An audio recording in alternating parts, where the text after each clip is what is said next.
Hello, hello, hello, hello, hello. Oh, andito eh. Ada kon ranch.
We'll be right back.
days remain before the much-awaited University Student Council election.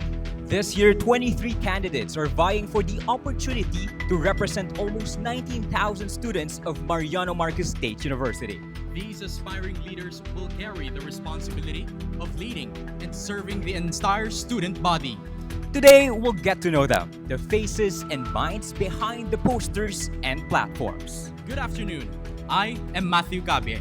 And I'm Robin Diabad. This is the MMSU USC election interview. Brought to you by SIRMATA.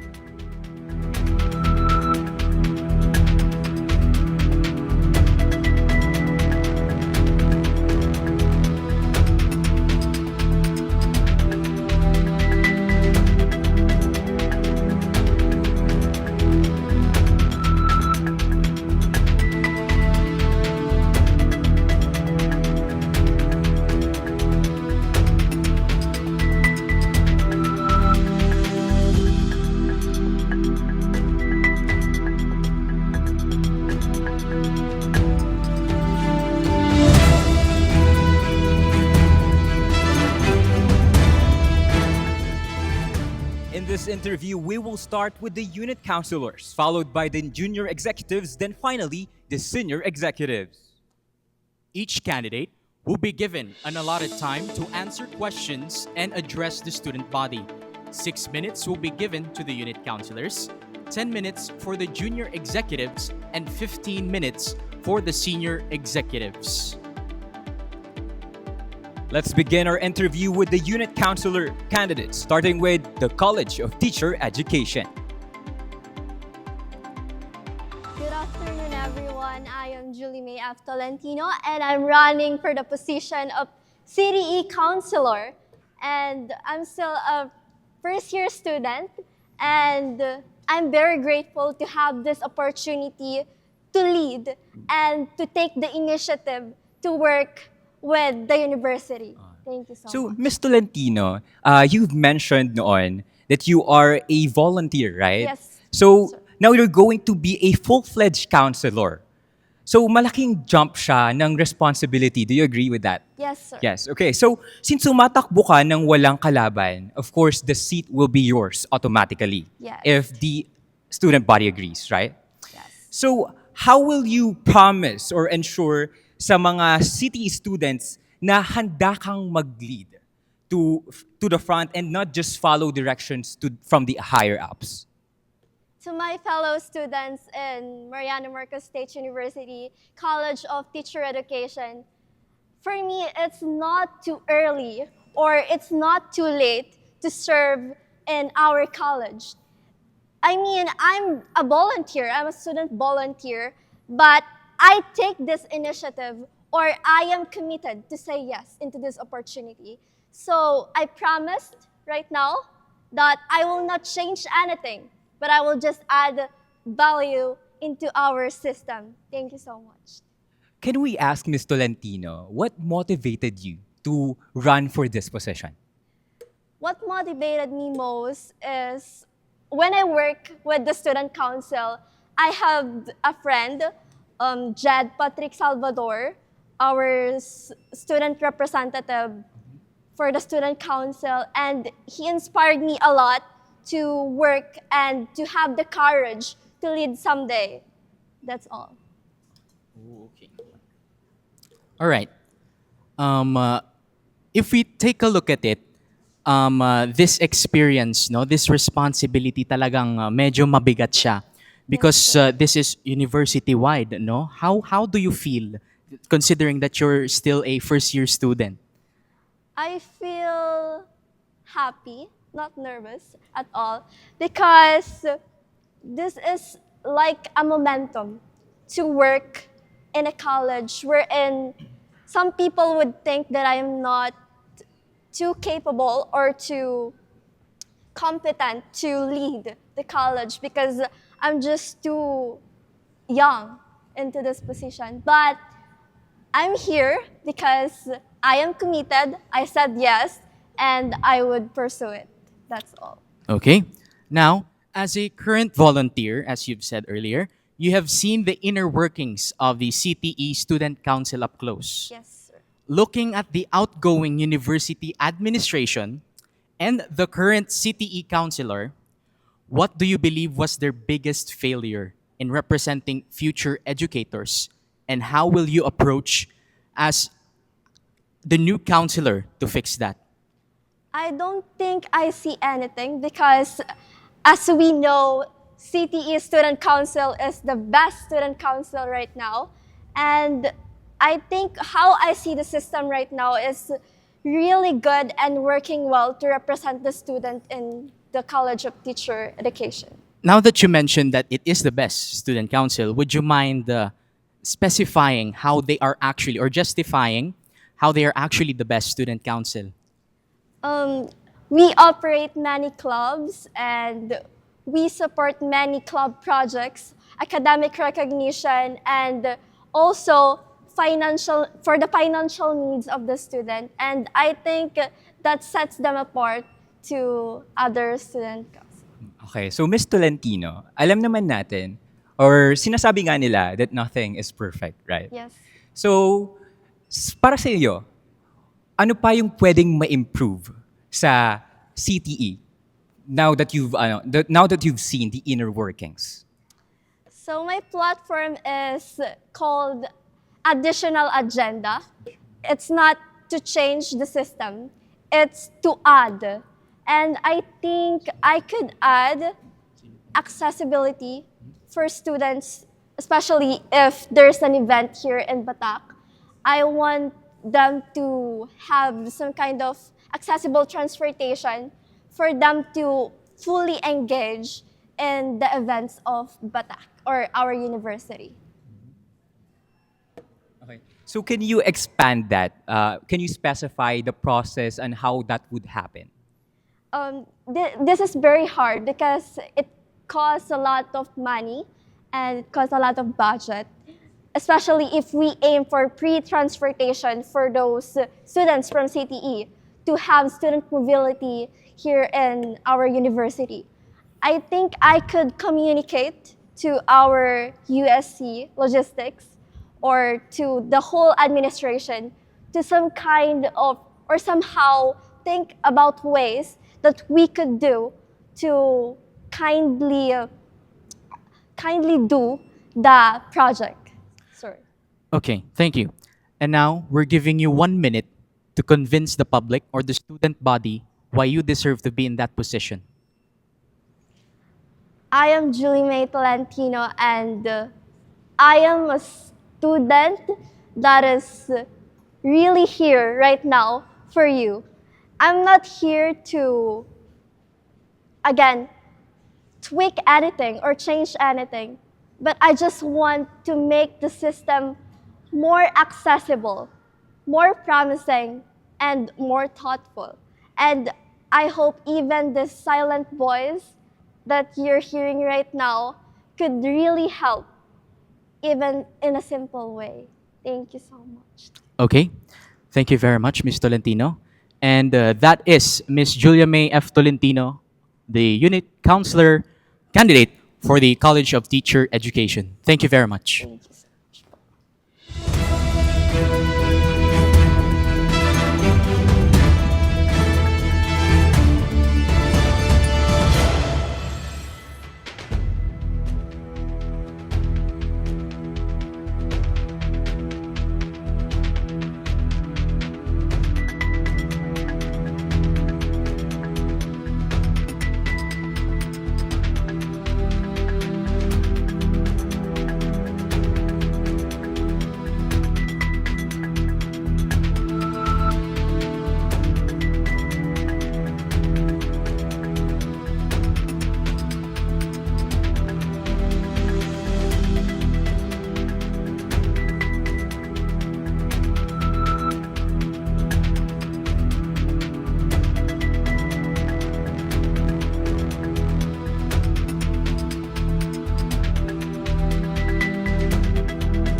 And now, we have our unit counselor candidate for the College of Engineering. How are you doing, Miss Kalawagan?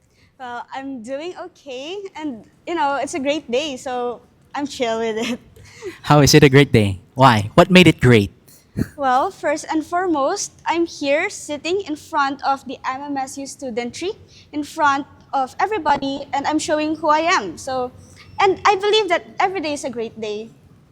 Okay. So, Miss Kalawagan, why do you think authenticity is important now that you've mentioned it? Well, you can't really mask yourself. You can't really put on some makeup and mask yourself like you're acting like you're not who you are. So I believe that authenticity is, you should focus on yourself. Authenticity is within yourself. And if you're authentic within yourself and to others, then I believe as a leader, you can lead your fellows. Okay. Okay, Miss Kalawagan. You are a freshman, right? Mm-hmm. Okay. But you are not new to the USC structure. Yeah.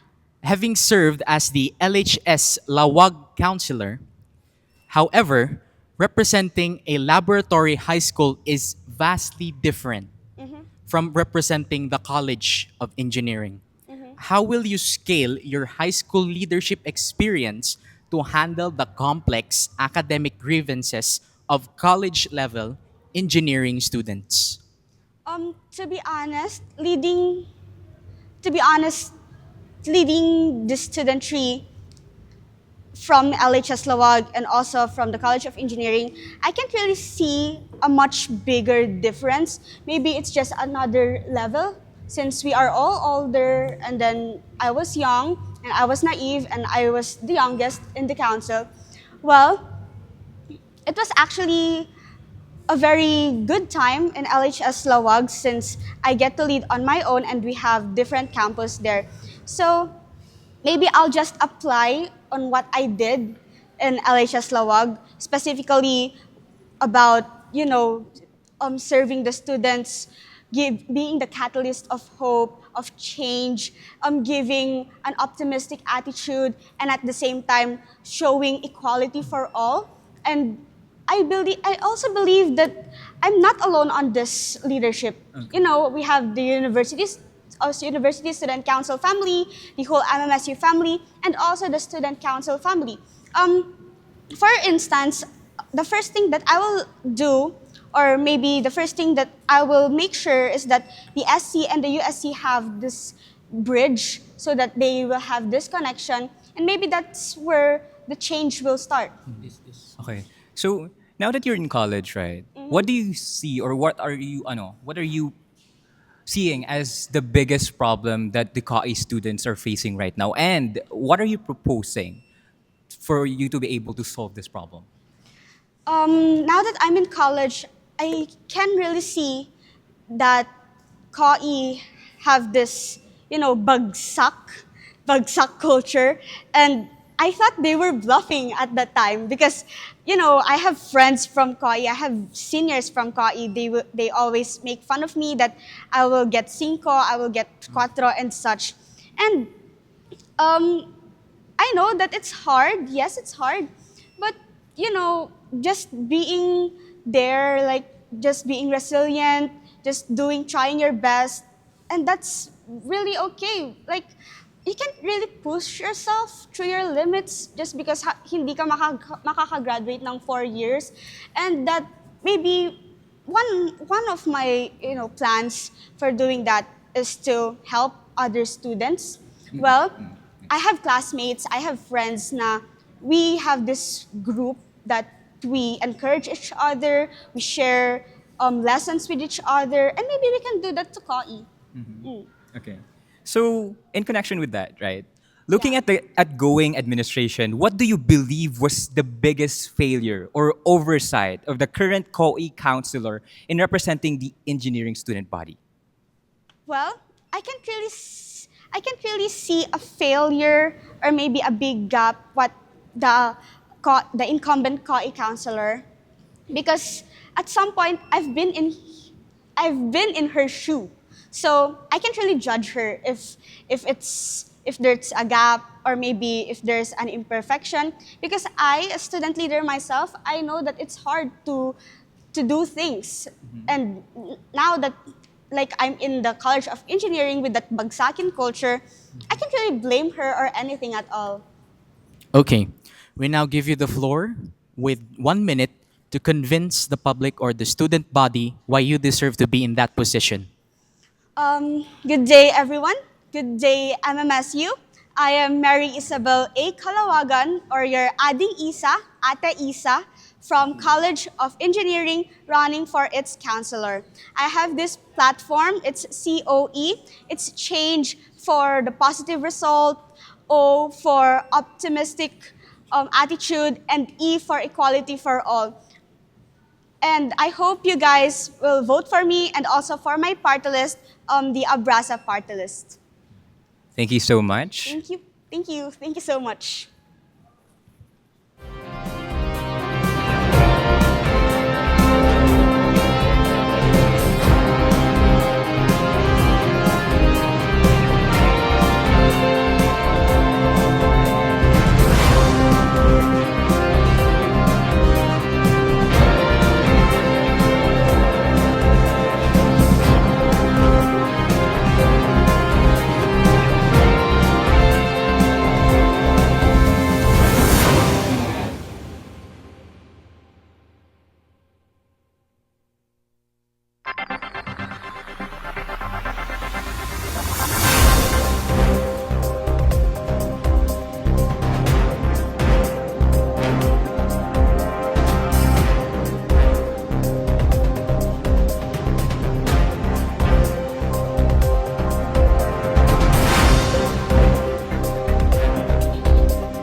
Now we have on the floor the College of Dentistry Counselor, Links Marvia Oreg. So, Ms. Maria, how are you? I'm feeling good actually with the support of my co-party mates. All the nervousness in me, I feel confident already na po. So, may we ask, what pushed you to run for this position? Actually, I ran for this position not only to represent the College of Dentistry but also to show the university what our college can offer po. The College of Dentistry is still bago pa lang sa university and I can see that we are still finding our spot in the university po and I want to help our university to feel seen, heard, and valued po. Oh, now that you've mentioned it, no, may I ask, what can the College of Dentistry offer to the university? Yes, like other colleges po, we have students who are competent also with to also represent the university po. We also have students who can represent the university like the other colleges po. Okay, so if I can just ask to loosen it a little, how did you prepare for this moment? Did you do any preparations? For this interview po, actually, ang ginawa ko lang is to prepare my platform and to make sure that my college, which is the College of Dentistry, can understand agad kung ano yung gusto kong marating or change na gawin within our university po. Okay. So, according to our info, can you verify if it's right? You are a homegrown MMSU student having graduated from LHS Batak. LHS Batak. Yes. So, you know the culture of the Batak campus well, right? Okay. So, how will you translate your familiarity with the high school environment into handling the heavy administrative and legislative demands of the USC? Just like what I've said po, I ran for our college po So, since matagal na rin talaga ako sa university na to, alam ko na kung ano yung mga bagay na pwedeng gawin to improve a certain college po. Ano yung mga yon? Okay. Ang gusto kong i-improve po sa college namin is to strengthen the connectivity with each other po. Given the fact that dentistry is academically demanding, where students may feel burnt out po or overwhelmed. So I want to create an environment where kahit nai-stress na sila, they can still feel the warmth of a family po. Can you detail us that, of course, there's a problem with the connectivity, right? Can you detail us the problem and your solution that you're proposing right now? Yes.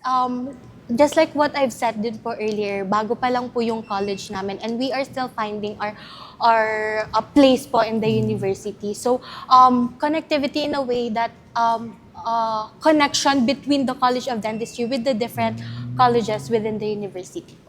Oh, okay. Now, how do you plan to earn the genuine respect and mandate of the College of Dentistry student body, proving you are not just the only choice, but the exact right choice to be their representative? I believe that one quality that a leader should have is taking action po. Because ngayon, marami ng voices, pwede na nilang isabihin lahat ng opinions nila and suggestion. And what we need now is a leader who will take actions to make the college better po. So, yeah. Okay, now use your remaining time to convince the student body why you deserve to be in that position. Good afternoon to my fellow studentista. I am Links Marvie A. Arig, running for the position of COD counselor. So I am running to be your voice, your friend, and your safe space. So if you want a leader who listens and take actions, I am humbly asking for your full support and vote po. Again, I am Links Marvie A. Arig. Kay Marvia, punong-puno ng saya. Okay, thank you very much, Miss Ari.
Before we proceed with our next candidate, the candidates for CIT and CHS are absent and not present here with us. So we will now proceed with our unit counselor candidate for CCIS. Hello, Mr. Reyes. Hi po. How are you doing? I'm fine at kinakabahan. This is my first time na may interview na live po. Why do you think having this platform is important, this interview? Yung platform kasi is very important para malaman nila kung ano yung plano ng isang student leader. Especially kung ano yung mga dapat i-apply sa kanila, kung ano yung mga benefits na makukuha, kung ano yung knowledge and skills na matatanggap ng mga students. Okay, so speaking about platforms, what are your platforms for the CCIS community? May platform called OSH-OSH-TO, which means open dialogue, student voice, healthy community. O means opportunity for improvement, and S is for student engagement. H is for helpful leadership. T for transparency, and O for organized plan. So, yung student dialogue, which means kailangan i-engage yung mga students sa magbigay ng kanilang idea and opinion, yung mga concerns nila. Kung sila man ay mahihain, kailangan maghanda ng mga yung mga survey, online survey kung maaari, yung student voice dapat pinapakinggan yung mga problema at kailangan solusyonan kung ano yung mga concerns ng mga students. So yung healthy community, kailangan dapat na respetuhin natin ang bawat isa, ano man ang kanilang gender, babae man, lalaki or part ng LGBT, ano man ang kanilang relasyon, and kailangan respetuhin at kailangan para magkaisa tayong lahat. Kasi lahat ng activities and programs are na iparamdam natin na sila ay parte. Tapos yung O is opportunity for improvement, which is kailangan yung mga students na nahihirapan, especially sa mga ACADS nila, kailangan magpa-seminar, kailangan ng may mga seminars and kailangan magpag-collaborate sa ibang students. For example, in CCIS, may organization that can help the students na nahihirapan sa kanilang ACADS. And next is for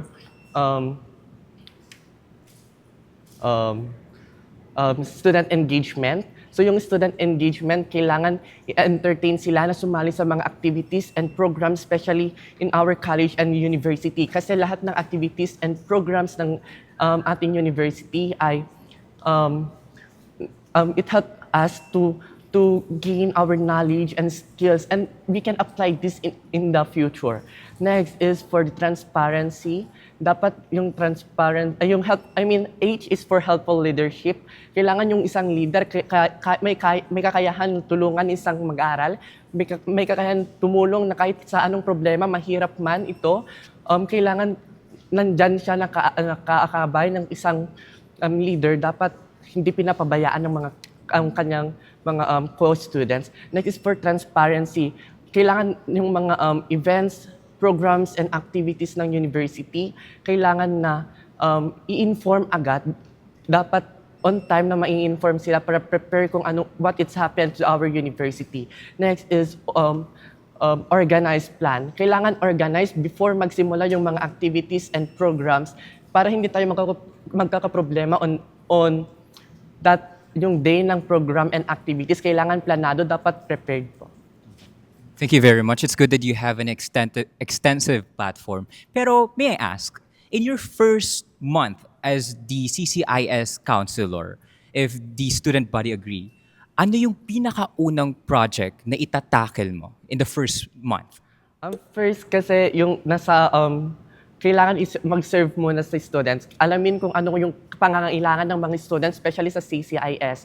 Doon ko muna titignan kung ano dapat yung unahin natin activities and programs na kayang i-apply sa kanila. At kung ma-apply nila yun, pwede na gamitin yung skills and knowledge na mag-gain nila from that activity. Okay. So, ano yung priority na solution and ano yung problem na masusolusyonan? First is yung open dialogue. Kailangan, yun nga yung isa yung platform ko is open dialogue. So kailangan i-convince sila, tanungin yung mga students, i-survey natin sila, mag-survey na alamin kung ano yung mga pangangailangan, ano yung concerns, kung mahiyaman sila, may mga classroom representatives na pwede nilang sabihan para yung classroom representatives nila is kayang makipag-communicate sa akin po. Okay. Now, use your remaining time to convince the CCIS student body to vote for you. Hi everyone, I am Oscar John Marias. Call me Osh. Osh na lang for short, running for the CCIS counselor, and I will do my best.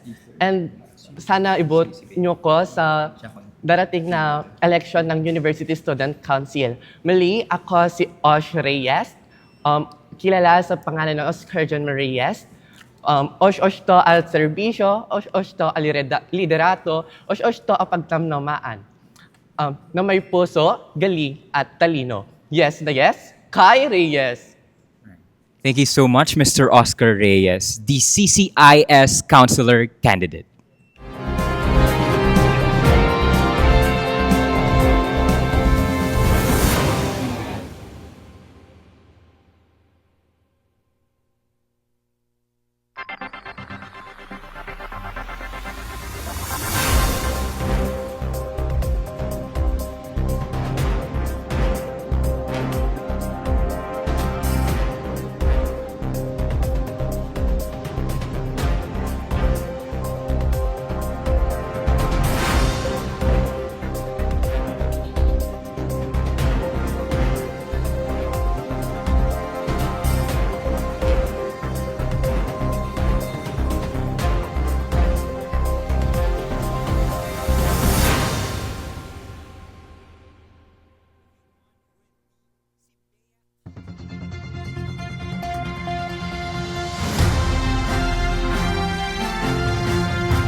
Moving on with the Sibea Councilor candidate, Mr. Dieter John P. Pumaras. How are you, Mr. Dieter? A bit nervous, of course, and overwhelmed because of the pressure.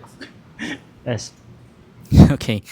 Many students feel that college counselors often become ghosts after elections, only showing up for major events. Do you feel the current Sibea counselor was visible and accessible enough to be to the ordinary Sibea student? Well, I think yes po. Because kahit nasa OJT po siya, kasi fourth year po siya, kahit nasa OJT po siya, but I think naubra na DJ best na in his part as a counselor. And the relying message na ano, kasi SC na po, so ma-monitor lahat tamit DJ Garaw ni Kuya Jewel. I think, yeah, he did a very good in his term po.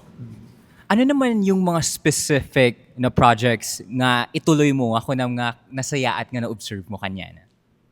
I think the adaptability. Yung adaptability kasi ni Kuya Jewel po is very high. Kasi lang, nung sino man ti makasalamuhan na nga tao, makakonect na agad. So parang it's a good thing to a counselor to have that, because if you don't have connection with the students, haang ka po nga kaslang agbalin or aging effective as a counselor. Okay. So as an Atoms representative, now vying for a Sibea counselor position, what drives your decision to run? Given that your impact and visibility during your time as a representative were not clearly evident. And this question is according to, or these questions are from the student body. This specific question. I repeat the question? Okay. As an Atoms representative, now vying for a Sibea counselor position, what drives your decision to run, given that your impact and visibility during your time as a representative were not clearly evident? I think in my term as a Atoms representative in Sibea, I think I did my best po. I always, nandun po ako palagi kung may mga kailangan po man nagagawin and ano.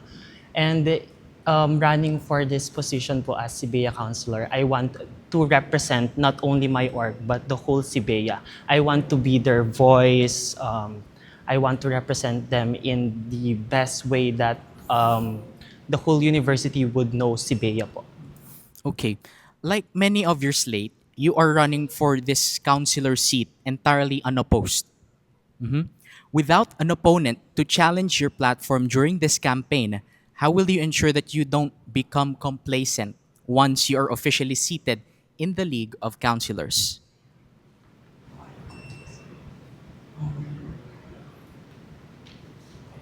Okay.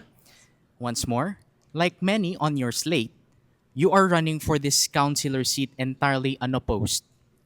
Without an opponent to challenge your platform during this campaign, how will you ensure that you don't become complacent once you are officially seated in the League of Counselors?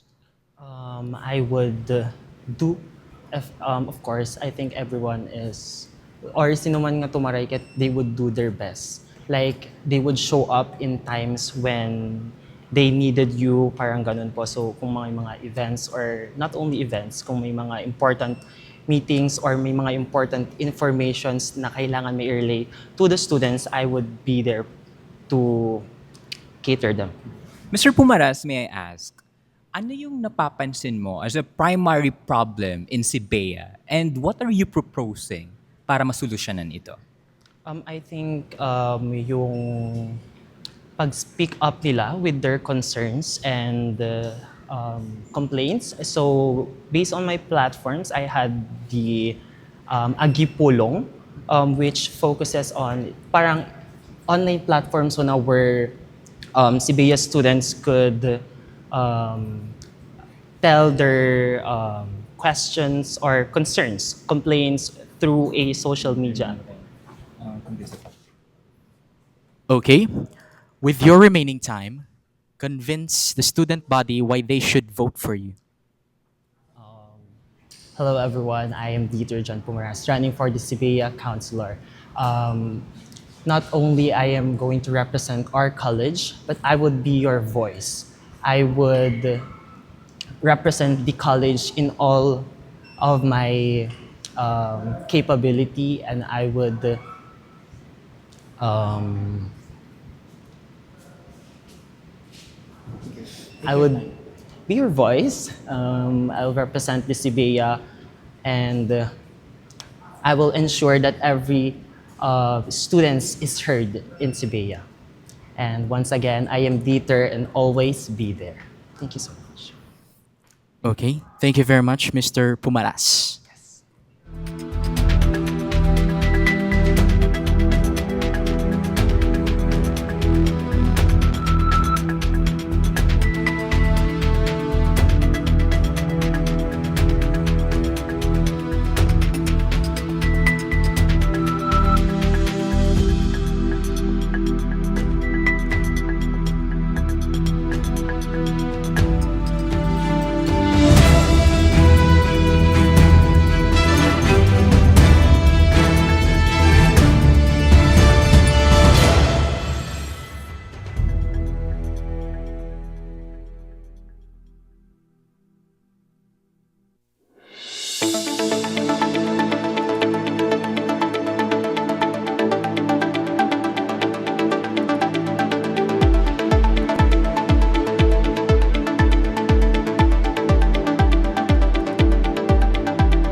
And now, may we also welcome the unit councilor candidate for Kasat, Mr.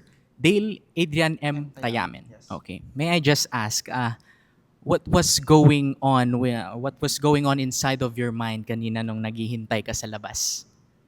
It's different kinds of feeling. It's a mixed emotions. I don't know what to think, so I don't have any idea what are the questions are. Kasi we are very controlled outside, so yeah, I have no ideas. Okay. So, would you mind telling us ano yung mga, since you said that you have no idea, Yeah. well, it's impossible naman no kung hindi ka magpre-prepare. So, Yeah. what are the measures or what are the things that you did para makapag-prepare ka?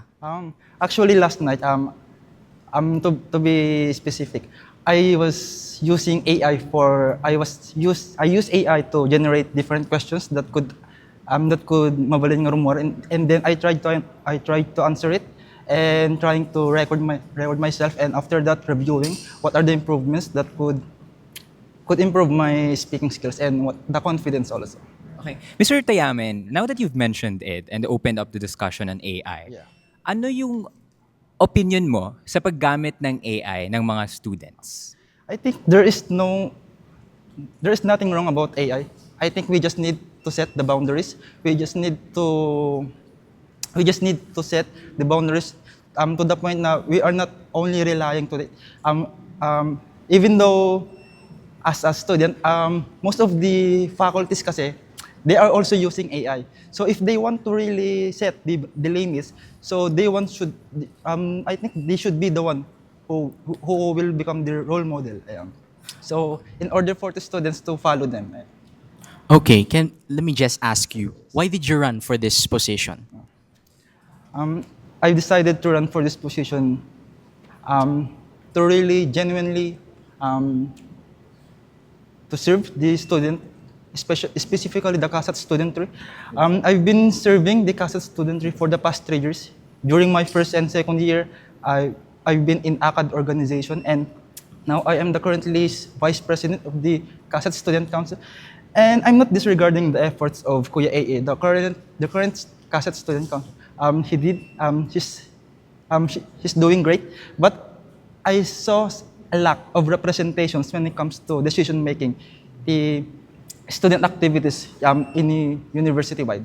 And I think, and also when it comes to leadership, I have a good foundation, I believe.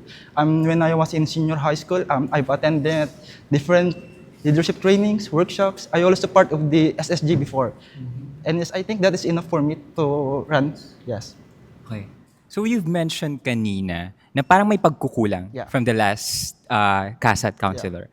What specific lacking is this, and Yeah. or like problem, and how are you going to provide a solution? Yes, like what I said earlier, the lack of representations when it comes to decision making. So, for example, there are some activities university-wide. For example, Fiesta sa Nayon. So, hanggang alas 7 day, so we as students that located from outside the main campus, we are getting a hard time to participate in those. And I think before those activities initiated, I think there should be representation considerations for those hanlang kasat.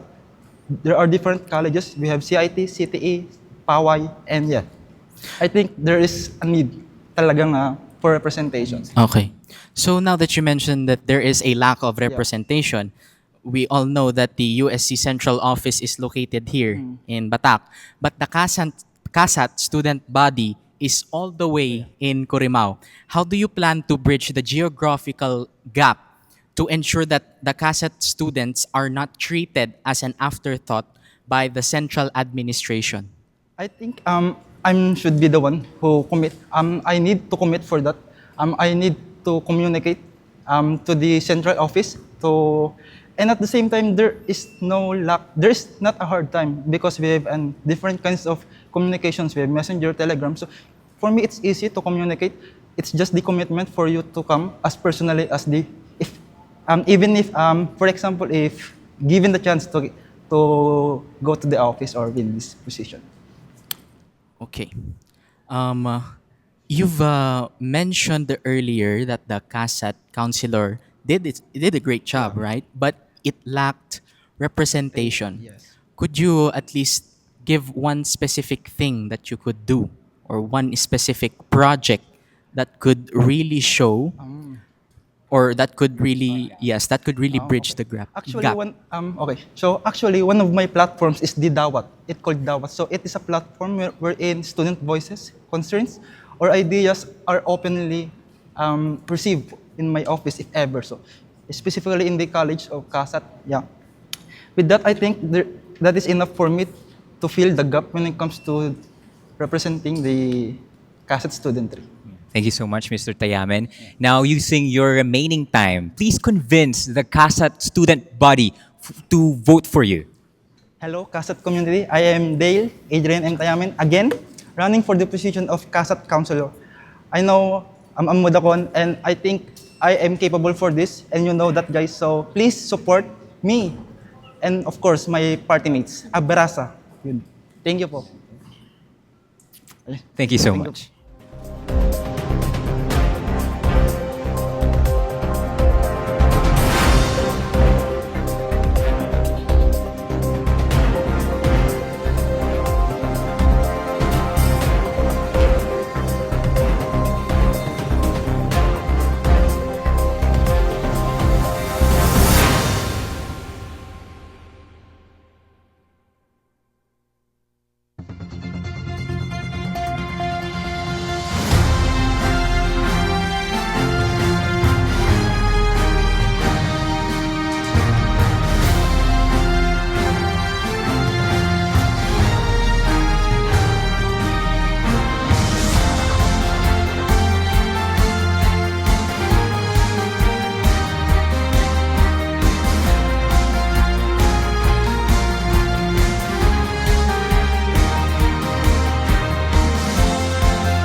Now on stage is Mr. Jolante Gases, a candidate for CAS Counselor. Hello, Mr. Jolante. How are you? Hello, isang mapagpalayang araw. Ngayon, ako'y nagagalak dahil may mga nagpapakita na ng pagsuporta sa akin at gusto ko talagang maging isang leader na magsisilbi para sa CAS Wizards at para sa Stallion community.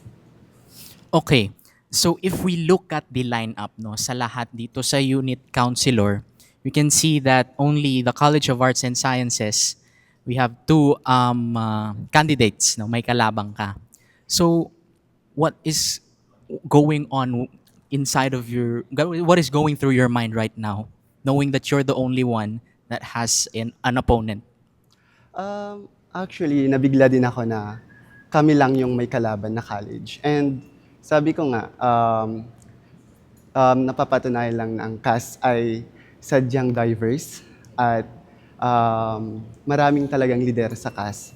So, yun, masaya pa rin ako kahit may kalaban ako dahil alam ko na kung sino man ang manalo sa amin ay magsisilbi para sa cast community at sa stallion po.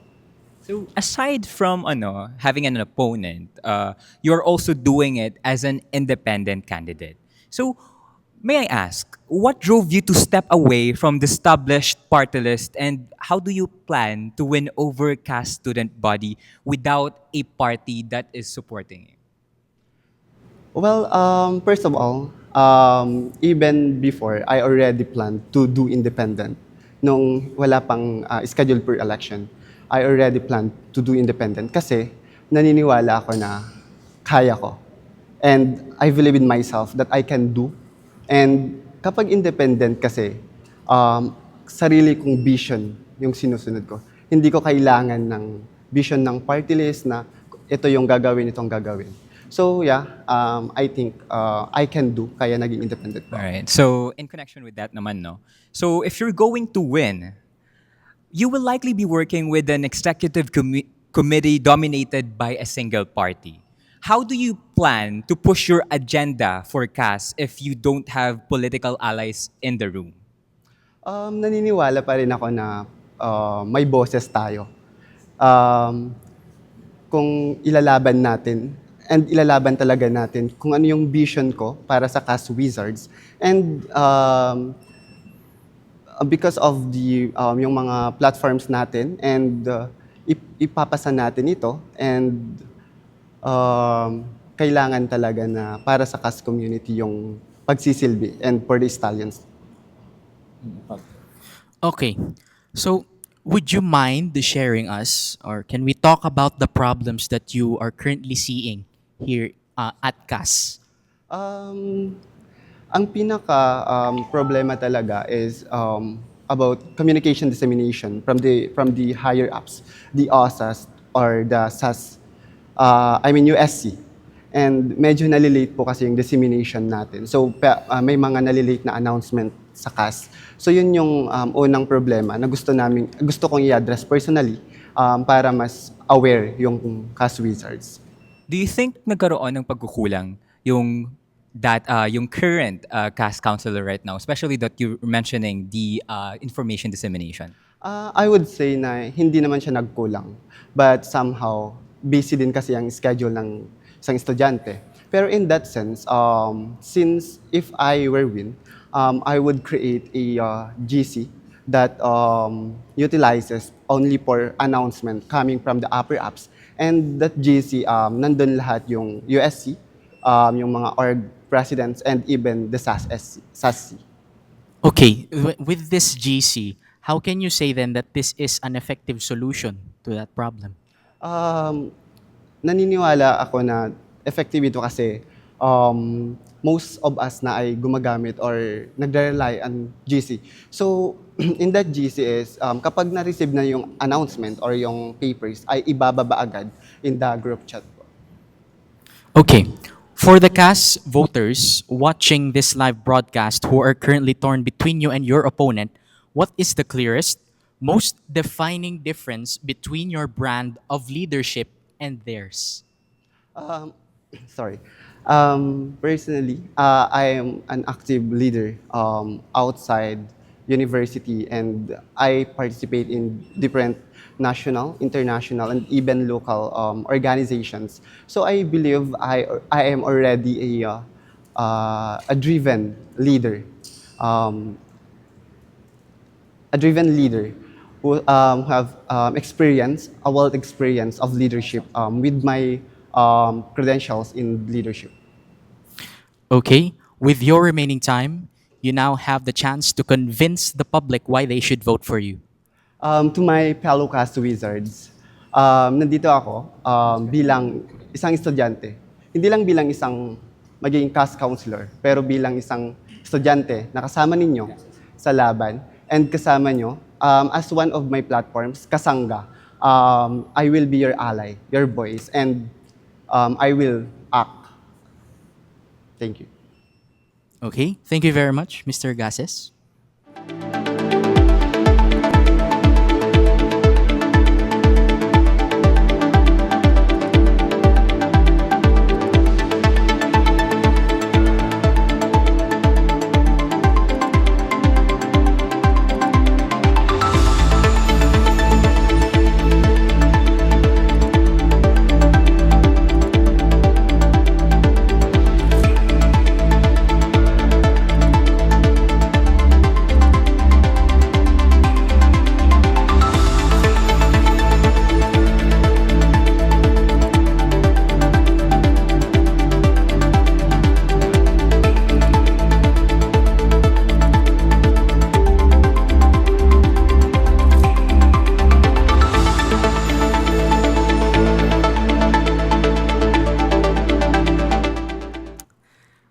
Hello, and may we also welcome our next candidate from the College of Arts and Sciences, Chaser Andre Dicolen. Hello, Mr. Dicolen. How are you doing? Doing great po. Good Okay. afternoon. Good afternoon. If I may ask, I've seen you participate in pageants. No, how is it different with this responsibility? Yeah, with this setup. Okay. Basically, pageantry is a platform for us to voice out concerns and also a platform to represent um, our people. And with regards to student leadership naman, I think there's a thin line when it comes to sa main purpose nito. But as someone who is in student leadership from elementary, high school up until now, I believe um, student leadership is where we serve the people through our actions and we represent them and fill the gaps between the we fill the gaps that we see na nagpapahirap sa mga people na sineservan natin. Ayun. Okay. If we take a look at what you've done in the past months, no, we can say that you really love, or maybe you like or love to join lots of extracurricular activities. No, what do you think? Did these experiences shape you? Okay, so for the past months, yes, I've participated um, a lot of extracurriculars. Maybe because it is a tool for me to inspire others that competitions are not just a way for us to showcase our talents, but it is people's way to inspire others to become more confident with what they have. And maybe if we try to pakita sa kanila na as someone like me who is someone na hindi naman kilala or someone na hindi talaga hasa sa mga competitions na yun, I believe with my participation in these extracurriculars can give a little confidence and boost sa kanilang potential. Okay. If we also take a look back, did you recently applied for SIRMATA this school year, right? Okay. So would that show that you're interested in journalism as well? Okay. With regards to my application for SIRMATA, I've been into journalism also. Um, okay. From elementary to high school, I've been into student leadership.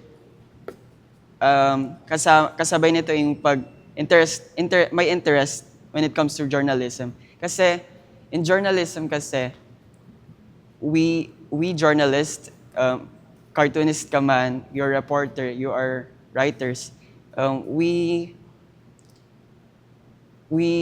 try to challenge topics that are china-challenge ng mga topics na hindi natin most of the people are afraid to speak about, and I think that's one good reason bakit ako or why I tried to apply at SIRMATA, because I can see that they speak for the truth and they are having this freedom of telling to the people kung ano talagang nangyayari. Yan.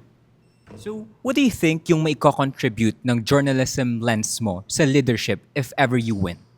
Okay. Ano yung may contribute ng journalism skills ko when it comes to leadership? I believe when I joined journalism, it really binoost yung like kasanayan ko when it comes to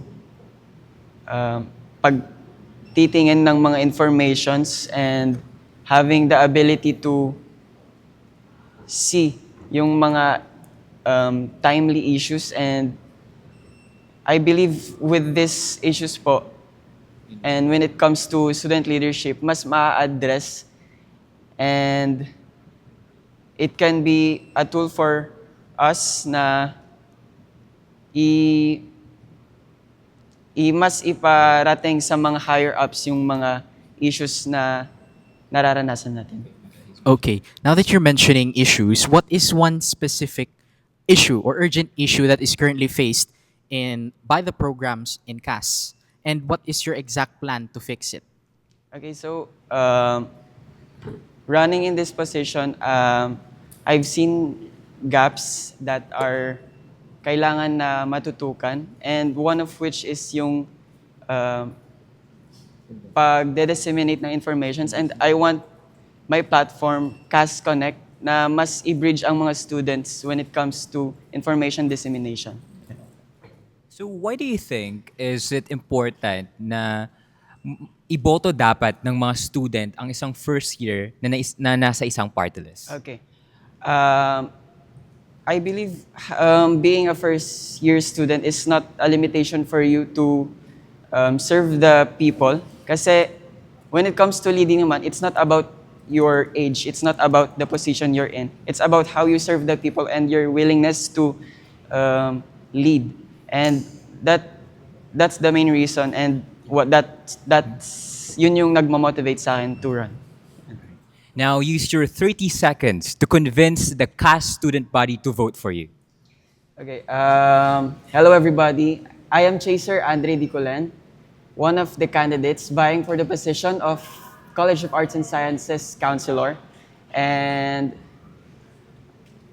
I am running, basically, I want to target 4 areas, and that is showcasing students' talents and giving accessible information for all, and having the identity of each programs na mas ma-showcase sa college natin.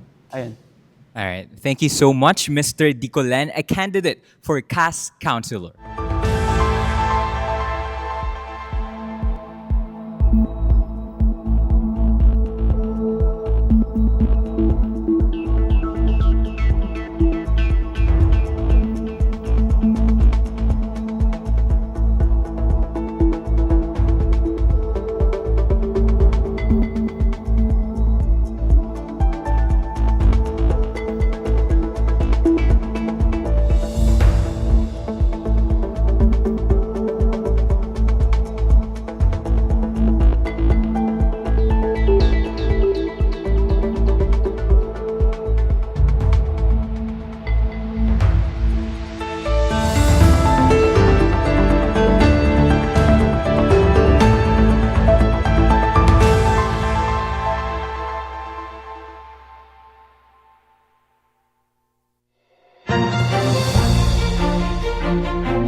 for the last counselor candidate for the night, the counselor for CAF SD, Maria Cristina May Canlog. So, hello. May I ask, ano yung nag-push sa'yo na tumakbo for this position? For me, kung to push me to run this position, not only to serve for the student of the university as well as the student of the CAF-SD, I'm here to being the voice of the student, not to cloud chaser for the run for the position of the CAF-SD counselor, but I'm here for the position with a purpose po. Okay. So, Ms. Canlog, can you walk us through yourself and your credentials in leadership? For my credential and my leadership, for the past 3 years, I've been a officer for my organization, which is the Development Communication. For the first year, I'm being the first year representative, and the second year will the auditor. And now, currently, I'm the president of the Development Communication Organization of the College of Agriculture, Food, and Sustainable Development. Okay, let me just verify this. Since you did not go through officership under CAF-SD, Student Council, tama po ba Yes yun? po. Okay. So what makes you think that you can handle the demands of the position you're running for right now? For the demands for the position I'm running right now, maybe why apay nga nag CAF-SD counselor na kon nga hanak pa nga nag SC any position for the SC. Maybe I want to expound my knowledge and I want to share what is kung ano talaga ang kaya kong gawin for the university wide, and I want to represent the college not only for kung ano-ano talaga, kung I want to help the student and also all the student, not the student for the CAF-SD Batak campus or the Dingras campus, but I want to work and I want to gusto ko talaga kung ano talaga ang kaya kong gawin at kaya kong ipakita for my college and also the university. Okay. So, DevCom student ka, Yes. di ba ate? Okay. So, pwede bang sabihin mo sa amin or you walk us through yung journey mo as a development communication student? As a third year students of the development communication, it is not easy talaga kung ano ba talaga ang development communication. From the first year to second year and third year, I experienced hard working and may challenges talaga na hindi maiiwasan. Lalo na sa mga activities na minsan naaabutan na rin ng deadlines because of the maraming activities talaga, and much of it kinakaya ko naman until now, and we will go and kakayanin pa rin hanggang matapos until fourth year. Okay. Fourth year ka na ate? Fourth year for next year na po. Okay. For next year. Okay. Since you'll have your OJT in the first semester, do you have someone in mind to proxy you in your absence, kumbaga substitute? And how will you make sure that you will cater the needs for the CAF-SD community, since you mentioned the workload can sometimes be hard? So, for me, to the next sem, fourth year, then I will mag-OJT na. So, I will manage my time. I will do tasks and I will gagawin ko ang lahat para makamit ko pa rin ang work ko as a CAF-SD counselor. And if I'm gonna be, kung may meron mang proxy, it could be, kung maybe none, kasi as for myself, kinuha ko tong challenge na kakayanin ko. And syempre, I'm the CAF-SD counselor. Kinuha ko tong challenge. Siyempre, gagawin ko ang lahat and I will do my best for my college and also the university. So with your remaining time, can you convince the audience to vote for you? Hi everyone, I'm Maria Cristina May Bicanlog, running for the position of the CAF-SD counselor under the party list of Abrasa.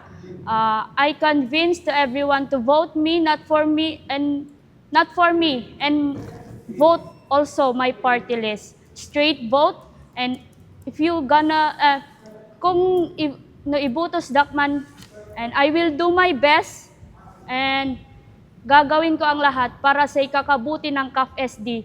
And also, the tagline nga mang-remind kanyak that CAF-SD haan pulos nga agpaudi. Thank you. Thank you so much, Ms. Canlog, the CAF-SD counselor candidate for CAF-SD. Thank you so much. Council.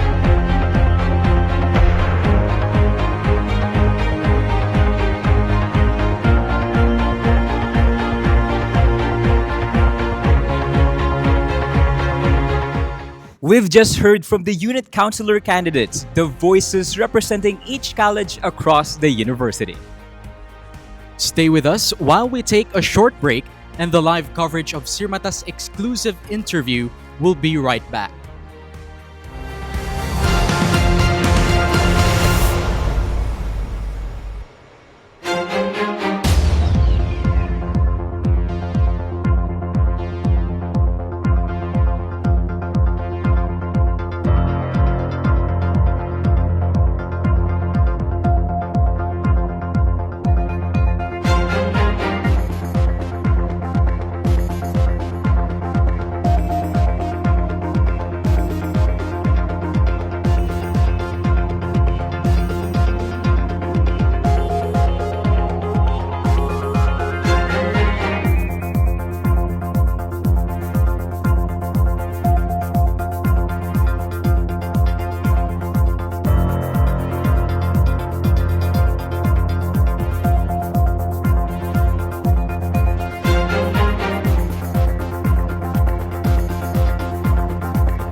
And we're back. We'll now be proceeding with the junior executive candidates. These are individuals who aim to support the core functions of the student council through service, organization, and communication. From communication to logistics and finance, these positions play a vital role in ensuring that student initiatives are carried out effectively. And now, let's begin with Jana Maris L. Alejandro, running for the position of Assistant Secretary for Communications. Good afternoon, Miss Alejandro. How are you feeling right now? Good afternoon, sir. I'm feeling okay, a bit nervous, but I'm gonna push through it. So, you know. Okay. So, when you were outside, ano yung nasa isip mo kanina? What were you thinking? I was thinking about the possible questions that you might ask. So I was preparing for what I would answer. So, you know po. While thinking that kanina, why do you think is this interview necessary during this election? I'm sorry po. Why do you think this is important, what we're doing right now? It is important po so the student body can evaluate po whether or not the candidate is fit for the role. So we really need po to discern if the candidate has the capacity to lead. So Now, may I ask, what pushed you to run for this position? aside po from our SC president encouraging me to run, I really noticed a gap po in the communication of USC, and this motivated me to contribute and to help the platforms that the USC has currently and to improve this with my skills and knowledge po and the experience that I had when I was a student leader in my respective college. Okay. So, speaking of, what do you know about this position? Can you walk us through the work of an assistant secretary for communications? So an assistant secretary for communications po is the link po between the student body and the administration. So the assistant secretary for communications together with the secretary for communications publishes po publication materials and promotional materials po, and together with the announcements, updates po of the university, the administration on what is currently happening in the university. So we really serve as the, hindi naman po face, but the bridge, kumbaga, with the student body. Now that you've mentioned it, you are currently the executive president of the Junior Marketing Advocates, right? Yes. All right. So, meaning you are the top executive calling the shots. So, in the USC, your role is strictly to assist the Secretary for Communications. So, how are you preparing for this shift from being the ultimate decision maker to playing a supporting role? So, being the executive president really teach me how to be a team player, to not solely rely on my own opinions and my own efforts. So with that, I will carry it with the position of Assistant Secretary for Communications. So this will help me also with my team to really execute the initiatives that we will have this term if ever we will sit in our current aspiring positions. Okay. The Constitution tasks you with helping to maintain and monitor the USC's communication platforms, no? Including social media. Yes. Okay. How do you plan to revamp the council's online presence to make it less like a traditional bulletin board and more engaging for the modern MMSU student? So, one of my platforms po is the Stallion Central. So this will be a communication hub po for the student body of MMSU. And we plan to revamp it to be more interactive, to be more approachable po for the students. It will not, hopefully it will not be too monotonous in when viewing the bulletin of USC. And it will be more interactive with polls, or it will be a two-way communication po, kumbaga, instead of just announcing the events or just forwarding po yung mga publication materials. So, yun. Now I'm interested. Would you mind telling us more about that one? That communication hub? The Stallion Central po, the communication hub, is I elaborated po in my platform. Yung file is possibly a Facebook group with all MMSU students and a Facebook chat po yung channel, which we already have po yung Stallion updates, but we would like it to be more interactive. We would like it to be a two-way communication where students can reply and give their feedback, and there will be more interactive elements po. So, yun. Okay, so can you walk us through that? Imagine yourself as the MMSU student. Bubuksan ko yung cellphone ko at makikita ko yung MMSU Student Hub. Ano yung makikita ko dito? You will see po, first of all, syempre, announcements.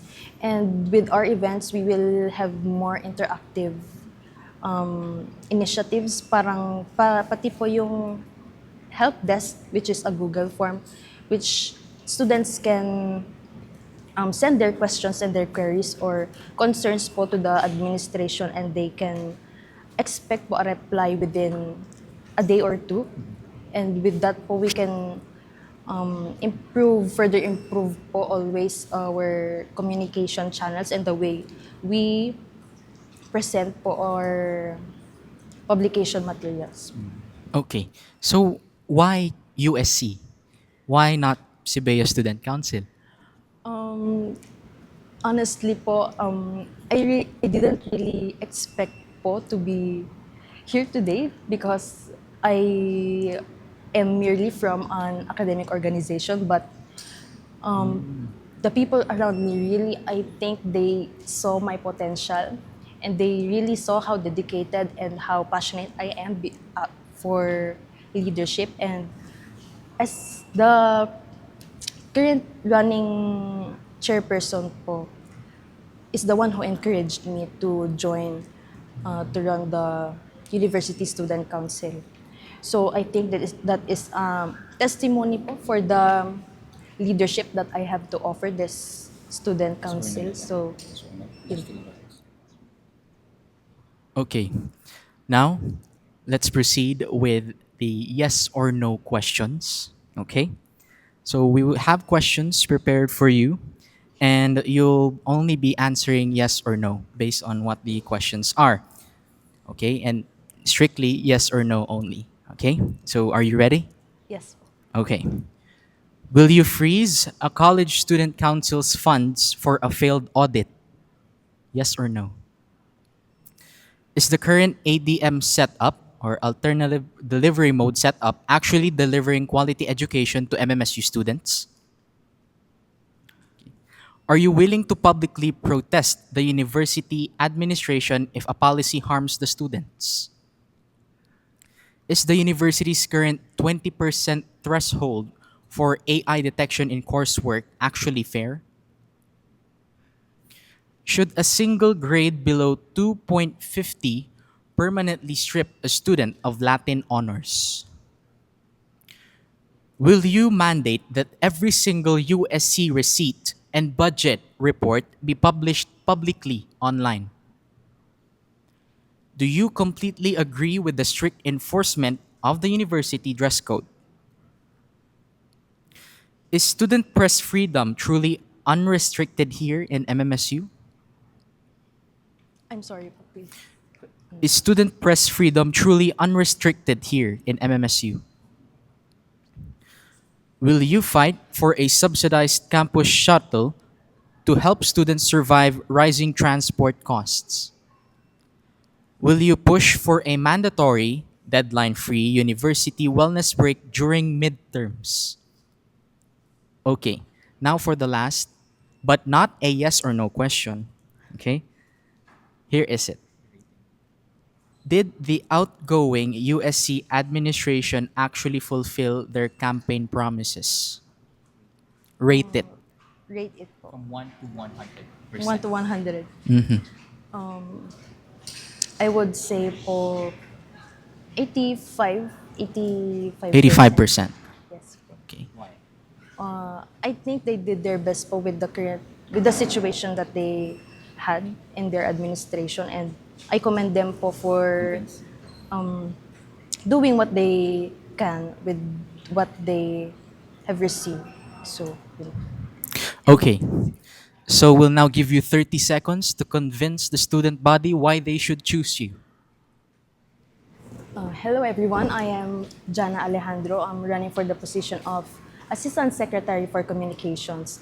And I am truly for the student body, and I will stand up for what the student body stands for. So with the experiences that I have, the skills that I have, the skills that I learned from being the president of a whole academic organization with 600 students, I can promise that I will stand for the student body, and I will strategize and structure the communication channels that we have. Yun. All right. Thank you so much, Miss Alejandro, our candidate running for Assistant Secretary for Communications.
Now we have with us the Secretary for Communications candidate, Ms. RV Jusane B. Kalaykay. Okay, Ms. Kalaykay, how are you feeling right now? I'm feeling confident that I was able to took this opportunity to share my platforms for the university. That will be all. All right. Okay, so what pushed you to run for this position? What pushed me to this position? So basically, I have seen a different kinds of misinformations or delayed information dissemination within the university as it is to reach the community of MMSU or to the whole student body of the university. So my motivation or what pushed me to run for this position is that I really want to address the misinformation, the delayed information, or the information asymmetry within the university. All right. So, RV, you are stepping into a brand new position created under the amended Constitution and bylaws of the MMSU USC. The Secretary for Communication is tasked with managing official communications, overseeing announcements and publications, and ensuring timely dissemination of information across all platforms. And you're doing it unopposed. So, since there is no precedent for the Secretary for Communication, how do you plan to build this office from the ground up and set the standard for future officers? So, as you've seen from the previous administration, as you've stated, there isn't no secretary for communications that is established within the council. So, for this one, I would really love to commend the current administration for adding it, and I would love to use this platform or this position right now to use it as a platform really for communicating to the different units or colleges within the university. So for this one, like what I've stated a while ago, and I would like to add here my platform, which is the No Students Left Uninformed. So for this one, I would really love to put up a localized or a single focal person for each colleges, wherein their solely responsibility is about information dissemination, wherein the student council gets to send this information to these different kinds of unit to diminish the information asymmetry within the university. Okay, speaking of, as the Secretary for Communications, you will maintain and operate the USC's official social media pages and ensure timely dissemination of information. Students today are bombarded with content and often ignore long announcements. What specific strategies will you implement to ensure critical USC updates cut through the noise and actually reach the ordinary student? Okay. So I would love to put out a publication materials wherein they are very easy to read, very easy to understand, wherein it is already concise and ready to read, wherein they can just read out the step by step in just one single sentence, wherein they don't have to really read a very long instruction so that they won't be bored enough to just not read it at all. Or if not, I would love to tell or utilize what I've said a while ago, the localized focal person units from each colleges, so that there would be more, what do you call this? The communication between the student and the university student council will be more clear and concise. So a significant part of your CBEA Student Council election resume involves finance and operations. You are the current CBEA SC Assistant Treasurer, right? Yes. A VP for Audit for the Junior Marketing Advocates and a former high school SSG Treasurer. Yeah.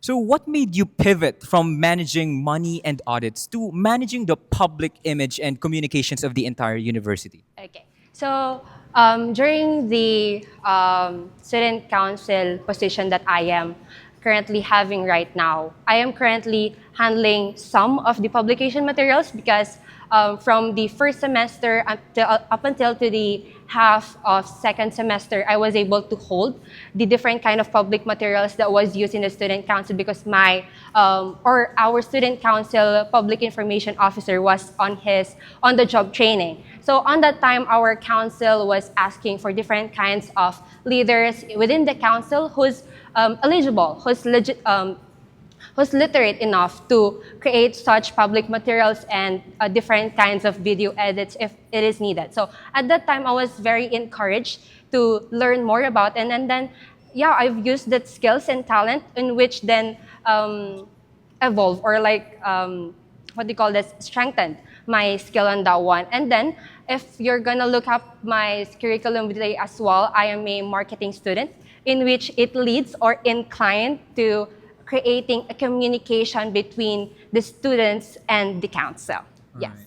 So would you say that these were effective? Yes, of course. And can you walk us through a scenario of a student na this is your administration now, and like you're this new student opening your cell phone, what will you see there? As of right now, our posters and publication materials that I have created is that they're very concise. There's this one publication material that I have done for the OSAS voluntarily, which is the S2S, wherein you've seen it there that the steps are very clearly, you don't have to read the whole manual or instruction that is linked there. But then there's this step-by-step process that is already ready to be done by the student. All right. So, how will your strict background in auditing and operations, your skills, influence the way you manage the USC's official communications? Sorry, come again? How will your skills that have been developed throughout these leadership roles affect or influence your position if ever you win? Okay. So I believe that the greatest impact or influence that I will be able to bring from these experiences and skills that I've done or experienced from being a treasurer and auditor is that it is me being flexible. I believe that being a student leader takes a lot of effort and dedication that requires you to be very flexible. That doesn't mean that every time that you're holding already that title, doesn't mean that you're just going to do that certain title. There's a lot more, There's a lot more responsibilities and duties within the council wherein you have to be flexible enough to do these or accomplish these duties and responsibilities.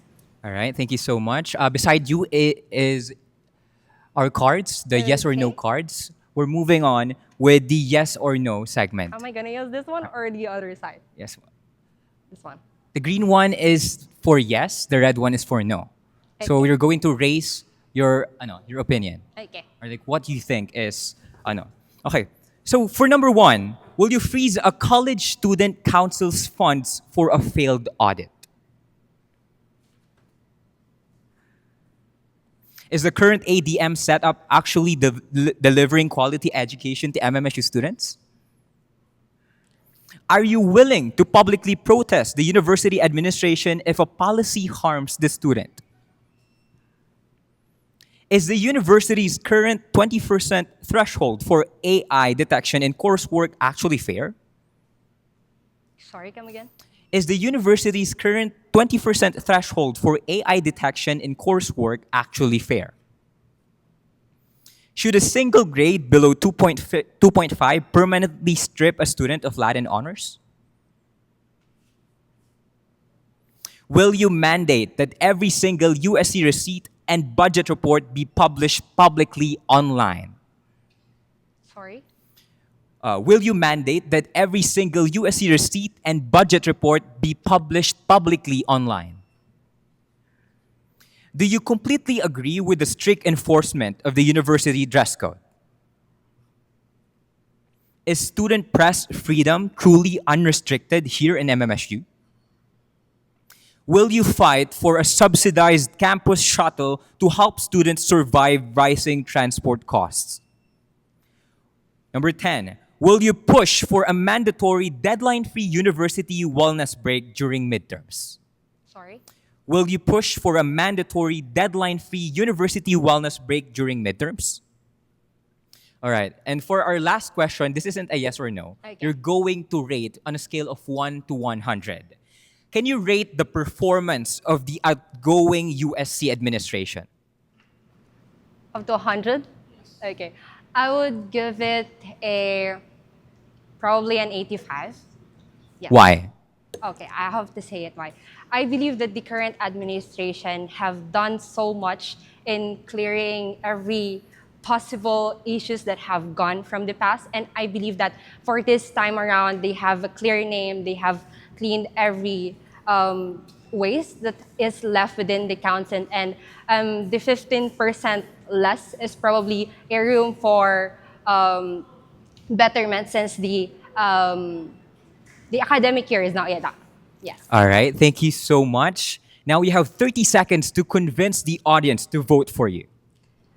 Okay, so again, my name is RB Desain Duyo Kalaykay from College of Business, Economics, and Accountancy, and I am running for the position of Secretary for Communication. And what I've stated a while ago, I would like to remind you again that I have this deep intention to clear and to enforce more the information dissemination and to address the information asymmetry within the university. Thank you so much. All right. Thank you so much, Ms. RV Jane D. Kalaykay, our candidate for Secretary for Communications.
And now may we also welcome a candidate running for the Assistant Secretary for Logistics, Aaron Jem M. Garvida.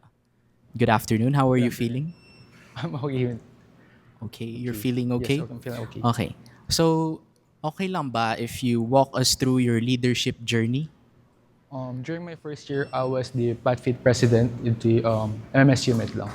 So that time is experience yung mga kung paano nag-work yung MMSU, how our university works within yung mga organization, because I was not familiar na how organization works at the first, kasi hanak may tagad to basically. And then during my second year is I was assistant secretary in our student council. So basically is I was doing a lot of paperwork, processes, and then mag-sarita, collaborate, and then negotiate with other orgs by, and then partners with other people. Okay, so could you tell us what you learned then during that process? During that process, during my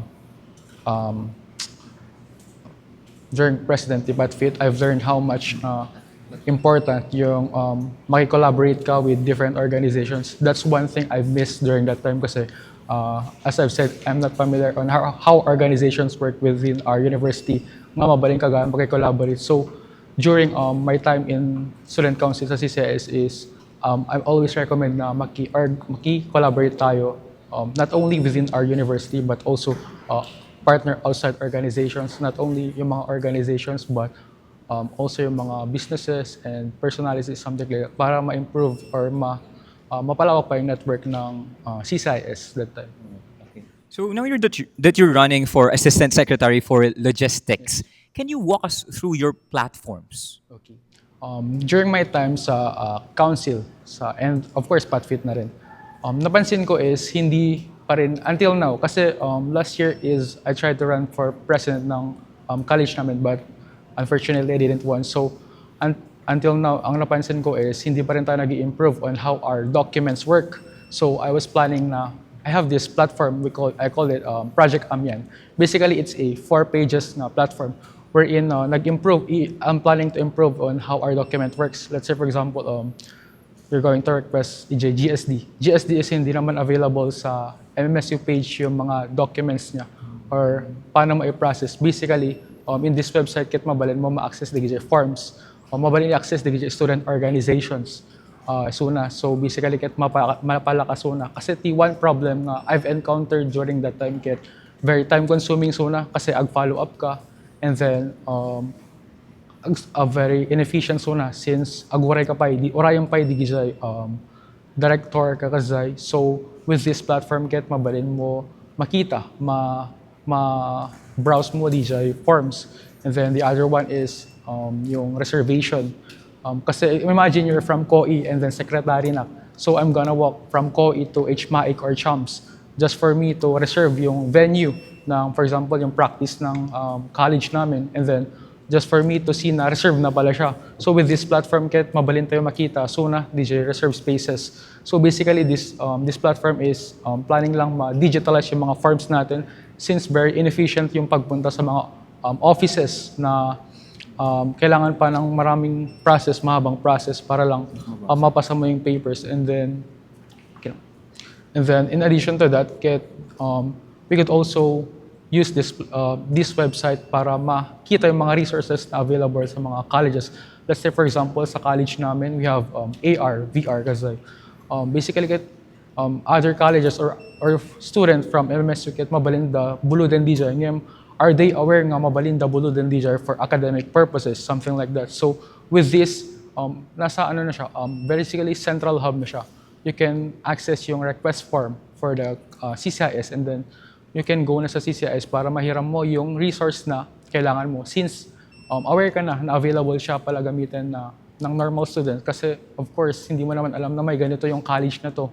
So basically kahit imbis nga agrigigat ka pa sabol pagbuludam kahit adagamit to MMSU na nalaklakasuna.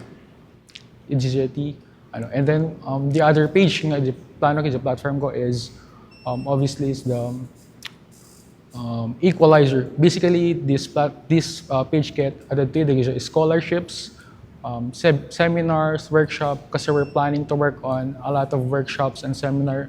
Not only yung mga talks, but also yung mga industries. We're planning na hindi lang siya salita, yung mga nakikinig ka lang. We want na at the practical na. Kasi you cannot apply what you've heard lang. Of course, kailangan mo siyang masanay, matry para magka-idea ka, para hindi mo siya makalimutan. Basically kasi lang. And then, DJT, basically nga, as e-logistic, running for logistic, kahit ko get student organizations, kahit malakaanda, agi-process the papers. I want them nga ma-consume the time nga nalaing. And then, I want them to be more efficient by DJT platform ko nga this coming elections. So, as we can see sa lineup natin, walang counselor running for the CCIS, right? So, why did you choose to run for as Assistant Secretary for Logistics and not CCIS counselor? Damit counselor ngem DJ lang since secretary na kidi, I know the struggle DJ pagilaklakan ng roti paper ngem I've talked with Kurt Isonati, Secretary for Logistics. So, napanood ko DJ nga platform since feeling ko mas makatulong na no higher yung position ko since I have more power or have more influence nga mai-share dito not only within our college but also within the whole university, full MMSU. Not only also the organization but also the student body that will access the website na I'm proposing now. Okay. You and the candidate for Secretary for Logistics, Kurt Salcedo, share a similar background. You both hail from CCIS, serve as MUN representatives, and you preceded him as the PathFit Society president. How will this shared history and friendship translate into an effective working relationship for the USC? Since Kurt and I is very familiar na with our work ethics, I believe na with USC kahit mas mapala ka, mas efficient mas familiar kami sa how, let's say for example, awan ni Kurt, so I can basically do his task without him baga di si obrae kasi I know di siya masapol nga obrae and since first year so na kadwak so not organization and so I believe na with our dynamics get mas efficient kami tata USC nga nalaklaka di agi implement the policies the platforms since for both IT pa nga mabalin mi usa rin di nga background di website nga mabalin mi pag collaboration between us two nga ma-utilize the university tayo di it's a good dynamic for us bro. So you're mentioning that you have the same work ethics that will help you during your position. So, how will you ensure that the logistics team doesn't become an echo chamber? So, of course, 'di ba, kapag yung isang position walang opposition, there's a chance na hindi siya magi-improve or hindi makikita yung mga mali. How do you ensure na hindi mangyayari to? Of course, hindi lang naman kami yung nag-work sa logistics ni Chris. So basically, we have our co-officers nga we can ask on what we can improve. And then, with that, syempre, as I've said na we're familiar with our work ethics, basically, ang committee wag bagay dyan. I'm not saying now, just because we have the same work ethics, we cannot criticize each other. So basically, since we're closer now, nalaklaka for us to criticize each other, not DJ mang sira ang of course, it's a constructive and creative criticism for both of us. Nga ag-improve pa for us nga mas smooth pa dynamics the USC for us nga work together pa. Okay, thank you. And now let's proceed to the yes or no segment. Okay? So right beside you is a card that symbolizes you agreeing or disagreeing. Okay. Are you ready? You can Okay. pick up the cards, tapos you present it to the camera. Okay. Now let's now start with our question. First, will you freeze a college student council's funds for a failed audit? Is the current ADM setup actually delivering quality education to MMSU students? Are you willing to publicly protest the university administration if a policy harms the students? Is the university's current 20% threshold for AI detection in coursework actually fair? Should a single grade below 2.5 permanently strip a student of Latin honors? Should a single grade below 2.5 permanently strip a student of Latin honors? Will you mandate that every single USC receipt and budget report be published publicly online? Do you completely agree with the strict enforcement of the university dress code? Do you completely agree with the strict enforcement of the university dress code? University dress code. Is student press freedom truly unrestricted here in MMSU? Will you fight for a subsidized campus shuttle to help students survive rising transport costs? Will you push for a mandatory deadline-free university wellness break during midterms? Okay, ulit. Will you push for a mandatory deadline-free university wellness break during midterms? Deadline basically agpas dalat na. What do you mean deadline? Check na si deadline. Will you push for a wellness break during midterms, basically? Wellness break. Okay, now for the last but not a yes or no question, you will rate this, okay? On a scale of 1 to 100, rate the performance of the outgoing USC administration.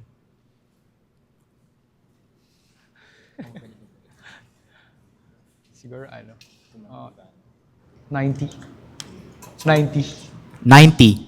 90. Yes. 90. Why?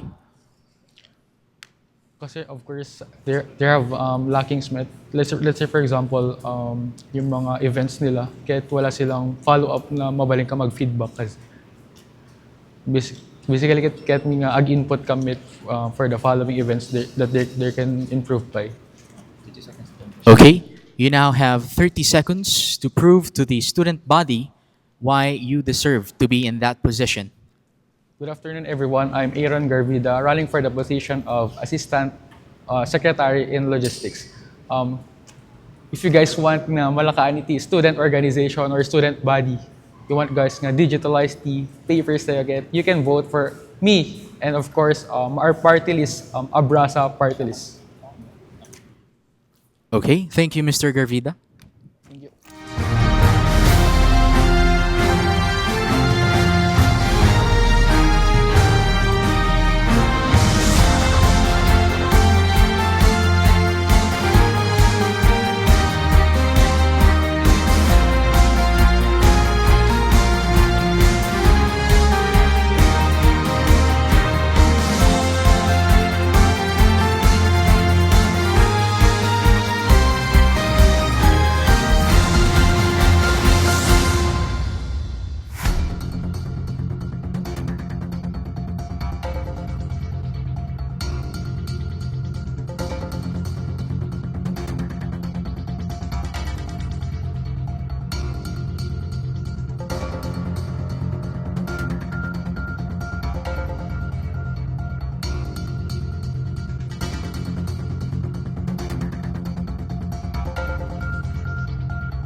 Up next is our Secretary for Logistics candidate, Mr. Kurt Jeremy Salcedo.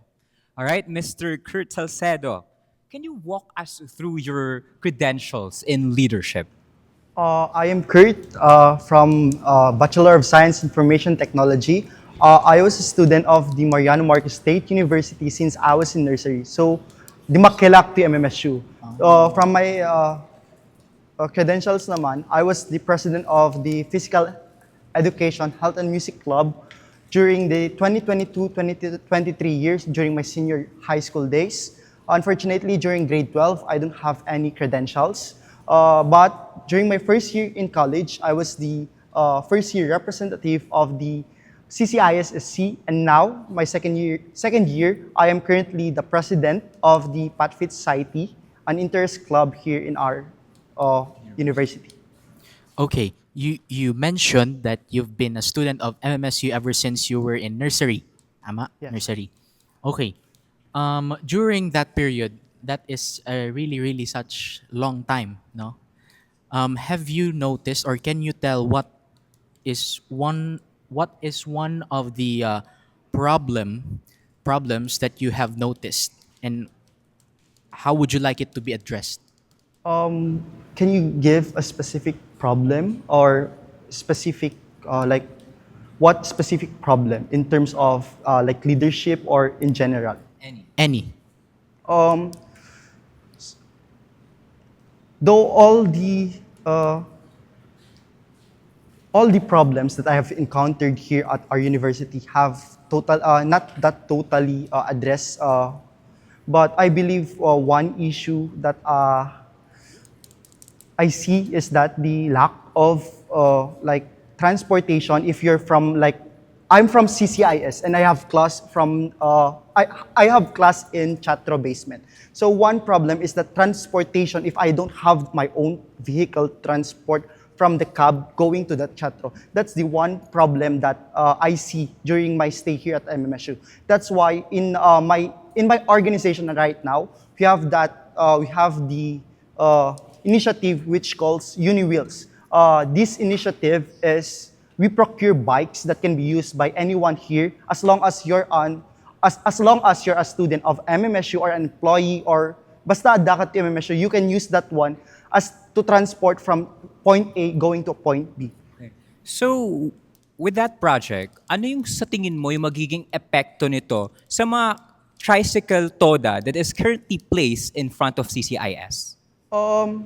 This initiative kasi can lower the cost of like the students. Kung tiptipid ka, you can just rent or you can just mabalin mo bubulo din at nga project ni for you to like lessen may katanjay gastusem. Kasi knowing now, ngumat nga to iti presyo at gasolina, that means ngumat nga to may tiplete ti tattao, datay nga estudyante. For me, this initiative is great, not just for like students, but also for them. Kasi diglang arta pa panamon, apeg tricycle ka pa lang. Why not just use this projects for you to transport from point A going to point B? Okay. So, upon hearing this project, it is actually a really hard thing to maintain, no? Since it's really extensive, no? Ang daming kailangan gawin. And how will you ensure, no? How will you ensure its sustainability? Well, I believe napagpanuno ta mimit ket didatan. Narigat i-maintain kasi nangina pa iti bike tata. Nangina ken narigat i-maintain ti bike. But with the great management and skilled or na training na like student leaders, they can maintain these. Kasi lang ko madyo organization me right now. We have different bikers. We have different other experience that to like maintain bicycles. With this initiative, we can train the future student leaders in our organizations for them to maintain very well for the next academic year. Okay. So, upon reading your background, you and Mr. Garvida are close. Yes. You're friends, right? How do you think will this relationship affect or influence your decision making or how you perform in this position? Me and Kuya Aaron are very close. To be honest, parang brother ko na siya. we started to know each other back when we joined Mr. and Miss Teen, no, Mr. and Miss University back when I was in grade 12. Then the next year, nagkadua kami as in the student council. And we have that both background nga amo mi nga patfit president, naging patfit president kampi nga dua. So most likely, if we argue with an argument, we will come up with a solution, or we will like brainstorm something for us to have that specific idea or specific nga solution in a certain problem. That's how close we are with Kuya Aaron Garvida. Okay, so Kurt, you are stepping into a vital role entirely unopposed. So without a challenger pushing you during this campaign, how do you plan to prove to the MMSU student body that you aren't just taking this guaranteed seat for granted? To be honest, Kuya, it is a very hard decision for me to step up, knowing that I'm just a president of a interest organization. But I believe with the, I believe Jina Sursurok can naubraak from my previous organizations pushes me to step up and to learn, to gain new experience here at the University Student Council. What do you say, Met, the gajini na sursurom nga skills ijay experience mo that can be applied in your position right now? One thing that I learned from my previous organization is to balance what to be a student and what to be a student leader. It's a crucial for us students. Syempre, we have a lot of activities to do and we have a lot of things to do. So digit na sursurok, we need to balance leadership and academic so that we will be a great leader in the future. So let's move on to our next segment, the yes or no segment. So beside you are your yes or no cards. Itataas mo lang yung panig mo sa statement na ibibigay namin. All right? Okay, so we start with statement number 1. Will you freeze a college student council's funds for a failed audit? Sorry. All right, that's okay. Second, is the current ADM setup actually delivering quality education to MMSU students? Okay. So, are you willing to publicly protest the university administration if a policy harms the students? Is the university's current 20% threshold for AI detection in coursework actually fair? All right. Should a single grade below 2.5 permanently strip a student of Latin honors? Will you mandate that every single USC receipt and budget report be published online? All right.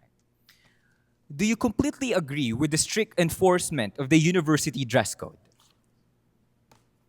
Is student press freedom truly unrestricted here in MMFU? Will you fight for a subsidized campus shuttle to help students survive rising transport costs? Number 10, will you push for a mandatory deadline-free university wellness break during midterms? All right, last, now this is not a yes or no, okay? Can you rate, on a scale of 1 to 100, the performance of the outgoing USC administration? 85%. Why? Adan tulata need nga improve in our student body. That's what my like party list gonna do if given the chance to win for this USC halala. All right. So for your remaining time, please convince our audience to vote for you. Good day, everyone. The left side. Good day, everyone. I am Kurt Jeremy again, running for the Secretary for Logistics under Abrasa Party List. I hope you vote straight for us because we will gonna give you a better council this upcoming academic year. That would be all. Thank you. All right. Thank you so much, Mr. Kurt Jeremy Salcedo, our candidate running for Secretary for Logistics.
next in our interview is our Assistant Secretary for Finance candidate, Miss Josephine Rose F. Peralta. So, Miss Peralta, can you give us a little background about yourself and your leadership roles in the past? So I am the current student council treasurer of the College of Business, Economics, and Accountancy, and I also became the finance committee of the Economic Society. All right. Okay. So, can you walk us through your platforms for your position right now? So one of my platform is the Stallion Knows. So it is a centralized website about wherein dito naka-upload yung mga transparency reports or like the financial reports of the student council wherein ma-access ito lahat ng mga students. And also I have my next my other platform is the Equifine system wherein it is about standardization of fines in all colleges. Kasi other colleges have mataas yung mga fines nila. And one of my platforms too is the Stallions Fund Forward. So it's like one of our flagship in Sibeya wherein it is the Agimat beneficiaries. It is related to Agimat beneficiaries wherein fund of the student council will be allocated from the IGP or the income generating project. So it will be like a financial assistance to students that need assistance. Do you think the Agimat beneficiaries is working? Yes. All right. How will you be able to ensure na ma-apply siya smoothly sa university? Apply smoothly sa university. So, yung ginawa namin sa CBA is like, kasi parang ma-apply pa lang siya this year sa amin sa CBA. So, wala pa kaming problemang nakita for now. Pero siguro in the long run, baka may makita if ever. Okay, Ms. Peralta. You are currently the treasurer for the Sibeya Student Council. Is that right? Yes. Meaning you are the top financial officer for your college. Your running mate for Secretary for Finance, Mika Dapa or Micah Dapa? Yes, Mike. Okay. Mike, rather, is also a current COE, College of Engineering Student Council Treasurer. Yes. How will you navigate the transition from being the primary financial decision maker to assisting another treasurer at the university level? So, siguro po is yung gagawin ko is parang yung mga knowledge ko as the treasurer of the College of Business, Economics, and Accountancy, pwede kong parang ituro din sa kanya yung mga knowledge ko. So, parang magiging guide kami ng isa't isa. Yun yung gagawin po namin. Yun yung gagawin namin. Okay, so there is a question that came from the student body, and they're asking how would you assist the Secretary for Finance in ensuring accurate monitoring, collection, and reporting of USC funds, including the SBO fund, SDF, MAF, and other sources, while also helping manage multiple requests from student organizations simultaneously? So, firstly is, yung una kong gagawin is yung pinaka-importante and like yung parang, ang tawag dito? Una kong gagawin is like,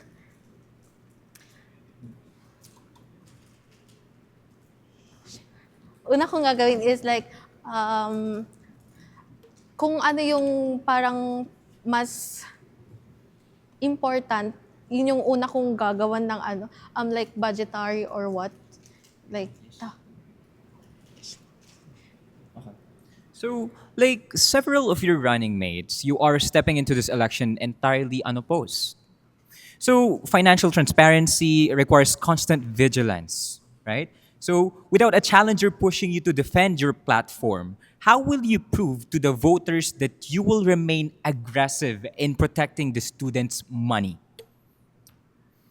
Pwedeng pa-repeat. All right. So I'm going to repeat the question. So, like several of your running mates are stepping into this election entirely unopposed. So, as we all know, financial transparency requires constant vigilance kasi money is important, right? So, without a challenger pushing you to defend your platform, hindi ka hinahanapan ng butas ngayon. Walang maghahanap ng butas ngayon sa'yo. How will you prove to the voters that you will remain aggressive in protecting the students' money? So, siguro ipoprove ko siya sa um, parang pagiging transparent sa lahat ng mga financial reports ko. So, lahat ng financial reports ko, dapat lahat may proper documentation. Like, una is, I have my interim reports, ganon. Tapos, may line item budgetary, may expenditure report. Wherein yung expenditure report, nandun na lahat ng mga nagastos, like nagastos sa isang event. So, andun lahat ng mga resibo, ganun, mga certifications. Okay, thank you. Now, the revised constitution emphasizes strict financial transparency, mandating the publication of fund usage at least once every semester. Evaluating the outgoing USC's performance, do you believe that they were transparent enough with the student body's money? Do you believe what? Ano? Evaluating the outgoing USC's performance, do you believe they were transparent enough with the student body's money? Yung ngayon po kasi, parang, yung, nung hiningi po namin yung financial report, financial statement ng first sem ng USC, hindi nila nasa-send po sa amin. So, parang para sa akin po is hindi sila masyadong transparent. So, how will you fix them? How will you fix that problem? So, I will fix it like, siguro,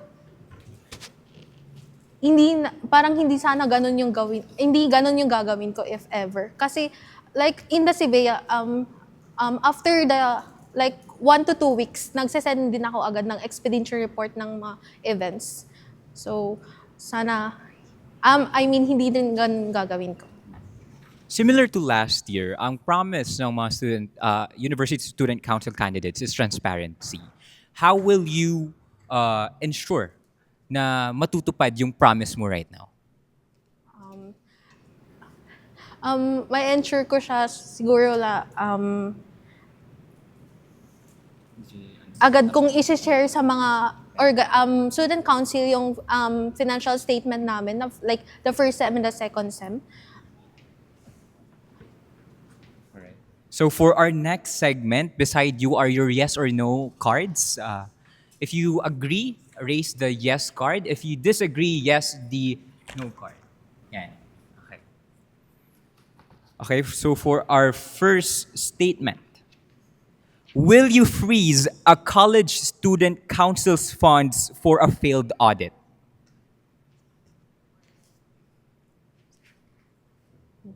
All right.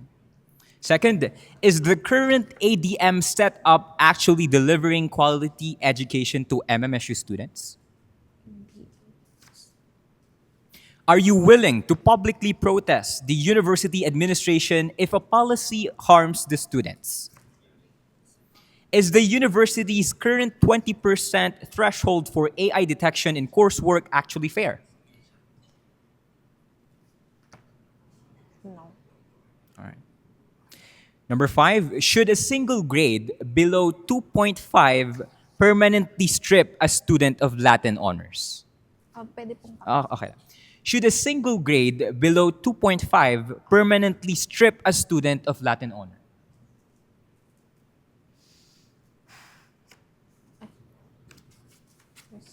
All right. Number 6, will you mandate that every single USC receipt and budget report be published publicly online? Do you completely agree with the strict enforcement of the university dress code? dress code. Is student press freedom truly unrestricted here in MMSU? Number 9, will you fight for a subsidized campus shuttle to help students survive rising transport costs? Number 10, will you push for a mandatory deadline-free university wellness break during midterms? All right, for our hindi siya part ng yes or no question, on a scale of 1 to 100, 1 to 100, rate the performance of the outgoing USC administration. 80%. Why? Sig-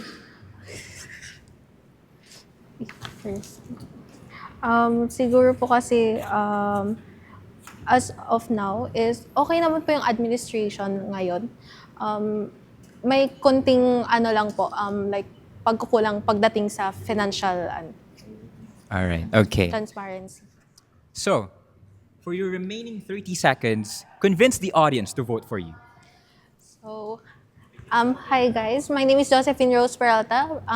Running for the position of Assistant Secretary for Finance. So, I am the current student treasurer, student council treasurer of the CBEA. So, I have the experience, and I have the experience in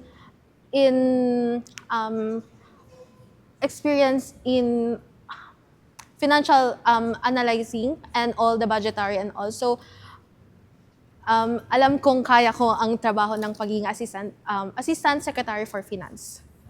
Okay, thank you very much, Ms. Peralta.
And now may we welcome a candidate running for the Secretary for Finance, Mike Jedrick Dapa.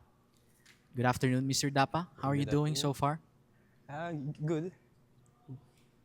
I Okay. feel good naman po. Okay. So we can say that you've waited a long a long period of time. And during that period, what was going through your mind? I was contemplating and I was preparing myself for the interview and thinking about questions to answers. Okay. So, could you tell us more about yourself? No? Well, I'm Jedrick Ardapa, my name ulit. And I'm from BS Abe, from the College of Engineering, and I am an DOSC scholar, a civil service passer. And yeah, that's for brief lang. Okay. Mr. Dapa, the Secretary for Finance role requires specific financial skills and judgment that may not be formally taught in an engineering curriculum. Given your academic background in engineering, how do you view the alignment between your training and the technical demands of this position? So I've been a treasurer for two administration, and the current administration and past administration. But in engineering, learn, we also study bookkeeping. Like we have bookkeeping in engineering economics. We also do have like that. So Okay. I am confident that I can do the job properly. Okay. So, what platforms could you share with us? So I only have two platforms. The Stallion Stable, wherein that's where we upload the ARFS so that the student body can see and promote the integrity and transparency of the USC. And also that Stallion Stable, it's a platform, an online platform that anybody can access, and they can see what, and they can recommend, they can suggest, they can give their concerns and any suggestions to the USC or. So, Mike, you've mentioned na you've been a treasurer for 2 years, right? For 2 years. So, masasabi mo ba that throughout these 2 years, nako-compare mo yung work mo as a treasurer and the work of the USC? I think there's some places na different sila, pero there are some instances naman na same kasi I also naranasan ko rin mag-process ng papers during sa mga funds kasi USC and SC has this kind of fund, like student development fund, so I know how that. So, you've observed yung inner workings, basically, or like how they manage their financial matters. What do you think was the biggest failure of the USC in financial matters? And how are you going to improve this? And one thing that siguro na nakita ko naman sa USC noon is gaano katagal mag-collect ng money kasi that's one of the hardest naman sa amin, sa part namin kasi it's too hard to collect the fees sa mga student kasi maybe there's some sort of logistical problem or maybe hindi nila nalilimutan nila magbayad. So I was isa sa mga solution na ano ko is like to build a proper financial flow system para mas mapagaan yung work ng USC pag-collect ng mga fines. Okay. So financial management in the USC is not just about keeping track of numbers. It's about ensuring decisions are grounded in verified data and maintaining internal controls. The accuracy of reports affects trust and continuity of operations. Now, in a scenario where recorded balances and actual cash availability do not reconcile, what steps would you take to investigate and resolve the discrepancy while maintaining transparency and trust within the council and the student body? And I'm sorry, this is a question from the student body. Yeah. I think it's better to look at the documentation first or the physical receipt to what's wrong, ano nagkamali, ano yung nagkulang. And if meron naman mga list doon. So if di yun nag-align, you will see the item or the item that kulang, or you can go back there and ask why, or you can investigate, or you will find solution kung bakit kulang, bakit ganito, and you should mas okay na sabihin to through this council and the student body para mas makita nila yung mga pagkakamali din. Okay. So with that being said, how would you institutionalize it then? How would you institutionalize reconciliation and verification practices so that future officers inherit a system that is accurate, audit ready, and sustainable? I think it's better to like create guides like we will maybe we will be creating some guides for the future councils or future mga aspiring din kasi para sa mga iba ding officers kasi hindi culture shock sila sa mga new positions nila kasi they don't have enough guide, they don't have enough anong gagawin, so we should probably create or do a seminars para mas okay yung financial records. Okay. So right beside you are cards that represent yes or no, or agree or disagree.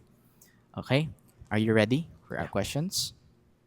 First, will you freeze a college student council's funds for a failed audit? Is the current ADM setup actually delivering quality education to MMSU students? Are you willing to publicly protest the university administration if a policy harms the students? Is the university's current 20% threshold for AI detection in coursework actually fair? Can you repeat that question? Is the university's current 20% threshold for AI detection in coursework actually fair? Should a single grade below 2.5 permanently strip a student of Latin honors? Will you mandate that every single USC receipt and budget report be published publicly online? Do you completely agree with the strict enforcement of the university dress code? Is student press freedom truly unrestricted here in MMSU? Will you fight for a subsidized campus shuttle to help students survive rising transport costs? Will you push for a mandatory, deadline-free university wellness break during midterms? Will you push for a mandatory, deadline-free university wellness break during midterms? Okay. Lastly, this is not a yes or no question, okay? On a scale of 1 to 100, rate the performance of the outgoing USC administration. 86%. 86. Why? Like they did well. They did well this administration because they gave for information to us as a treasurer and financial matters.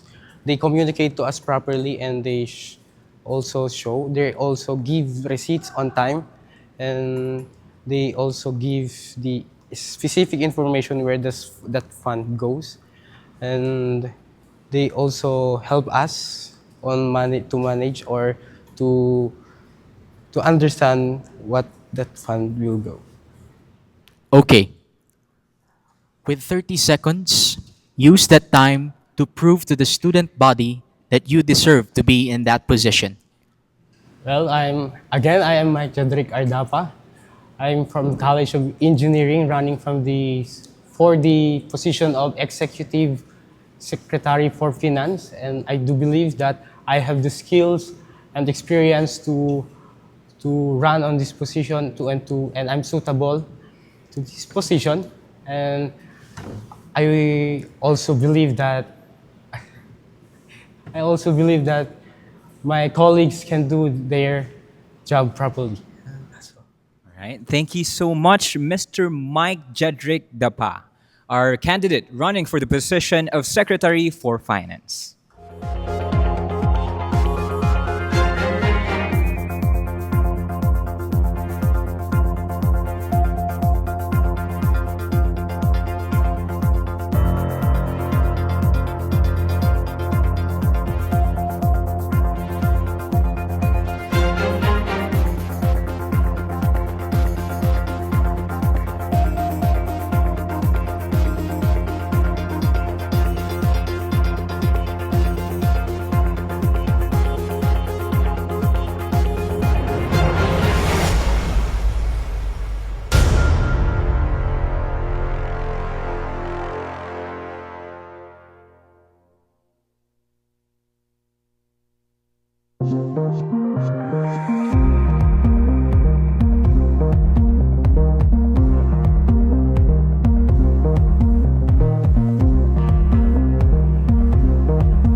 Up next is our candidate running for the Deputy Executive Secretary, Mr. Deonel L. Galang. All right, so Mr. Galang, how are you feeling right now?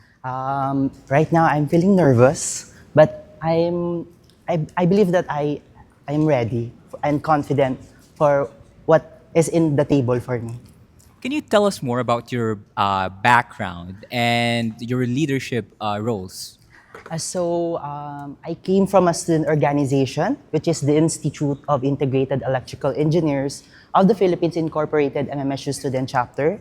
We're able to recognize such recognitions such as outstanding organization outside or even in the campus, engineering campus. And since I stepped in college, I was able to be the first year governor in my freshman year, business manager in my sophomore year, and now currently the secretary of my organization. With that experience and leadership journey that I had taken in college, I was able to garner such skills, which is the clerical skills, administrative skills, that had greatly contributed to my organization. And I also been involved to such numerous activities that promotes holistic development towards our members in our organization. Now that you're running for this position, can you walk us through your platforms? So my platforms are the Stallions Strive Together, one. The second one is the Stallions Care. And also, lastly, the Every Watt Counts program. So first off, I have the platform regarding the Stallions Strives Together, which focuses on the collaborative approach to the student organizations, interest clubs, and college student councils. And with this, I want to strengthen the relationship between these organizations, the councils, and the clubs in such a way that we will be conducting a forums, workshop, which really promotes as well the holistic development of our students. Another platform of mine is the Stallions Care, which focuses on the welfare of the students. I'll be conducting a donation drive across different colleges. And by that action, it could contribute to those students who are vulnerable in certain disasters and in the difficult times in terms of need, ensuring that no one is left behind from specific students in our university. And lastly,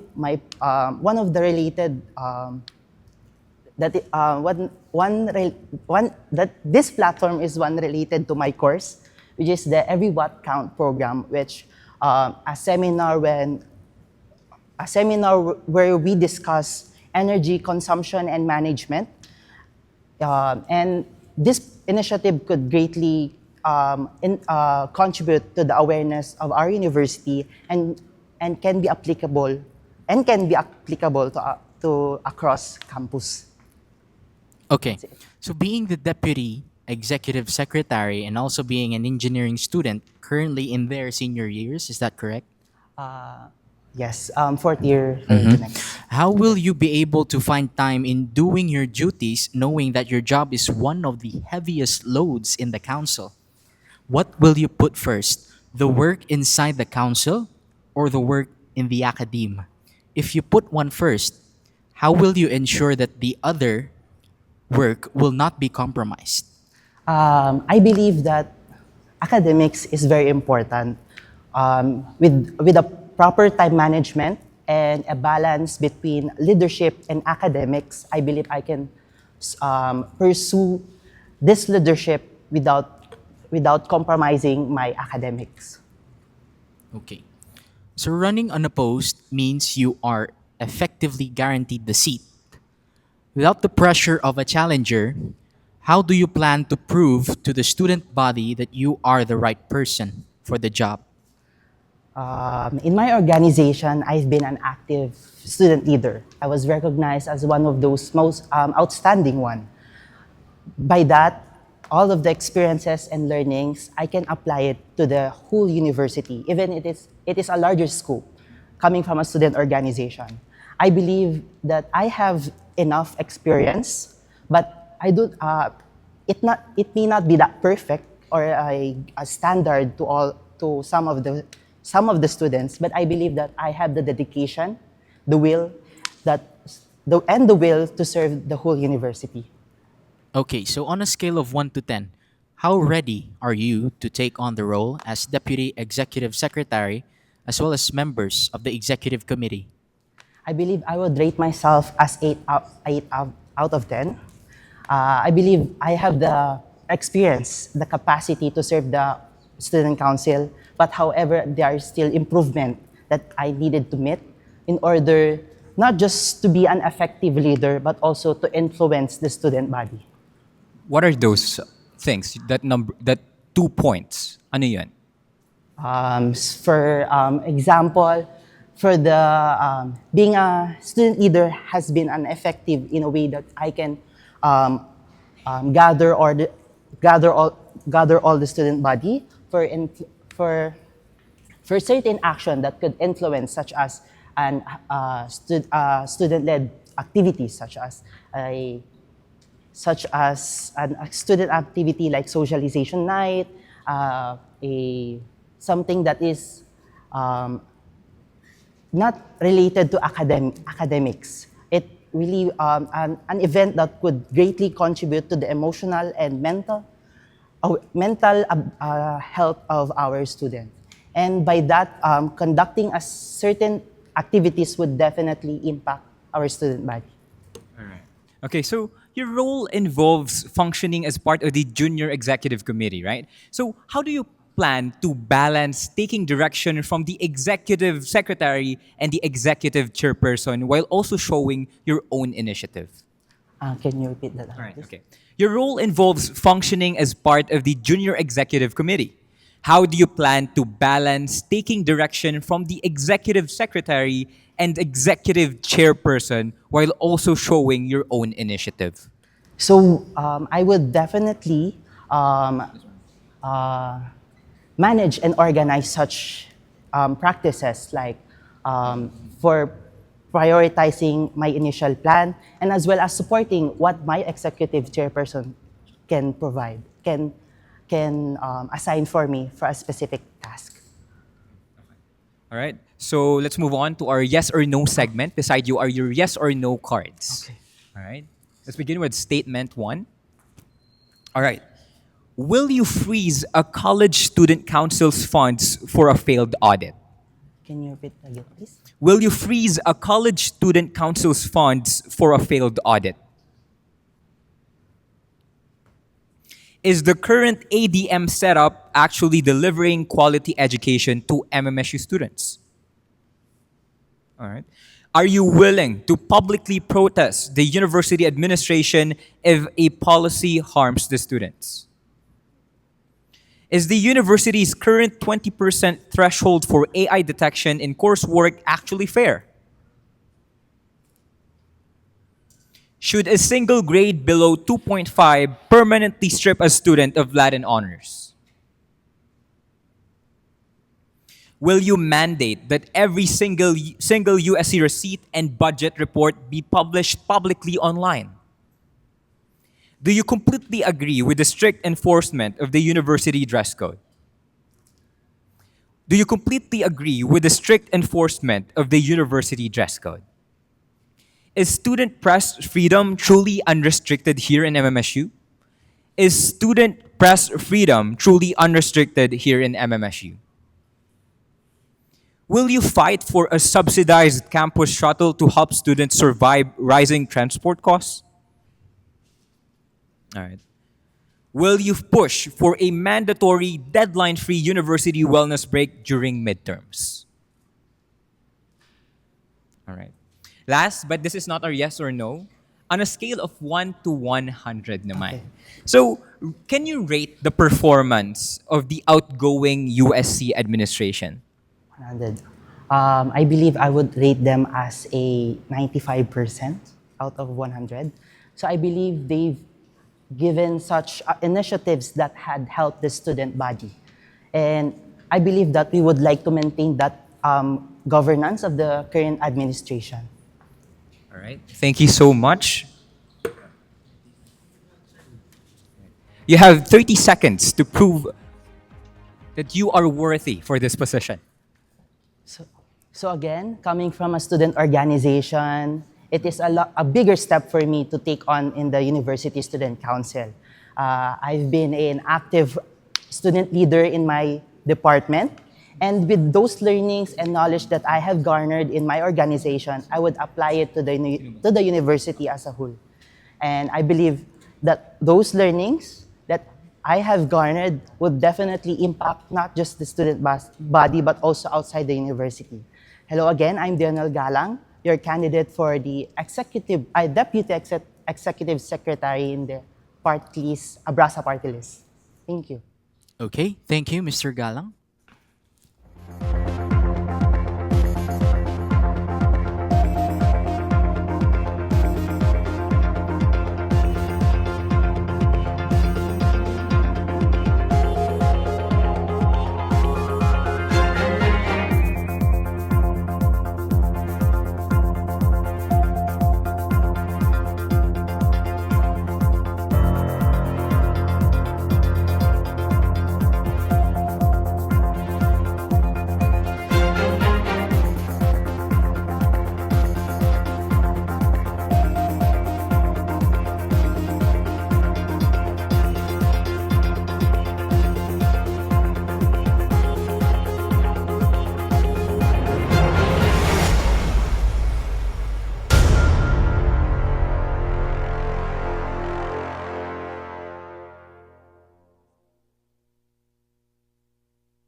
Those were the junior executive candidates, each presenting their ideas and plans to serve the student body.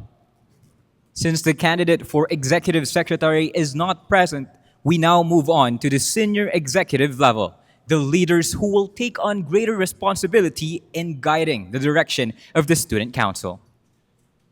Up next is our only candidate for the vice executive chairperson. Let's welcome John Wayne Dalere. Hello, Mr. Dalere. How are you doing? First of all, good evening, especially to each and everyone here. SIRMATA team, especially to our viewers right now, named Bag nga Rabi iti amin. So ayun, medyo kabado. Okay, so how does it feel that you are the only candidate vying for this position? It feels pressured, to be honest, nga sasyak lang itagtaray tata for this position. It's one of the highest, second of the highest positions in the University Student Council. And to be honest, I feel pressured to the highest level because handa lang asi-asi dito yung position. It needs total accountability ti pinag-handle ti kakasti nga position. Okay, so can we remind the audience who John Wayne Dalere is and your background and leadership roles? I am John Wayne Dalere, the current College of Engineering Student Council President, former COI SC Vice President, as well as currently part of the NACAM Youth Organization as their Treasury General. So Mr. Dalere, can you walk us through your platforms naman? My platform revolves on Thrive Agenda. I call it Thrive Agenda, in which it revolves in 3 platforms. First is the Glass House. Glass House is for each and every single one of us to have a total accountability. Ipagarap tayo latan, let's imagine a glass house. Makita tayo amin nga adedya uneg. Makita tayo amin no anat ububraan, nagidjay tao idya uneg. Makita tayo amin no anat gamit nga adedya uneg. For a council to be a glass house, need tayo nga makramdaman as kas estudyante no anaman iti desisyon nga bubraan ti council, no ay naman ti pangipanan ti kwarta dadya nga council or anaman ti pangigasgastusan na. The glass house, which tends to promote accountability of officers, tends to eliminate laziness and corruption within the council. Secondly is the Music Assembly. The Music Assembly tends to have a radical representation not only in each and every colleges. We will include the elementary, the high school, the postgraduates. Lahat-lahat ng mga estudyante ay kasali bilang upang magkaroon ng representasyon. Glass Mosaic will be creating subcommittees that will be headed by different chairpersons. Those subcommittees ket naaramid tapno lang hanamarigatan iti tao nga mangsarsarak iti iti chairperson iti University Student Council. Kasi pudno unay nga aming estudyante tatta right now here in our university tends to have their daily frustrations. And by creating such subcommittees, mas matulungan taypay and mas makaipaay taypay iti serbisyo nga talaga nga makatulong iti estudyante. Subcommittees just like Committee on Rules and Ethics, which tends to help make officers accountable on their works. Committee on Archives, which tends to help secretaries on historical continuation of paperworks. Committee on Sports Sponsorship and Linkages, which promote the Council's external linkages and partnership throughout regional or national levels. We also have Committee on Quality Assurance upang magkaroon tayo or upang masigurado natin na ang lahat ng mga programa at mga serbisyo na gagawin ng konseho is to the highest standards. We also be having Committee on Sustainable Environment, Committee on Social Development, and other more, which will tend to help the struggles and frustrations of each and every students. Haan nga gapo nga dati konseho nga naaramid tayon ket DJ lang chairperson or DJ lang regent iti mangsulsulbar iti problema ti adu nga estudyante. By creating the subcommittees, mapagigiddan tayo nga tulungan iti kailangan or problema iti naduma-dumang estudyante. By having different chairpersons, mas mapatunayan tayo pa'y nga amin nga na-electar from the University Student Council chairperson to the organizational representatives ket kaya na talaga nga lead.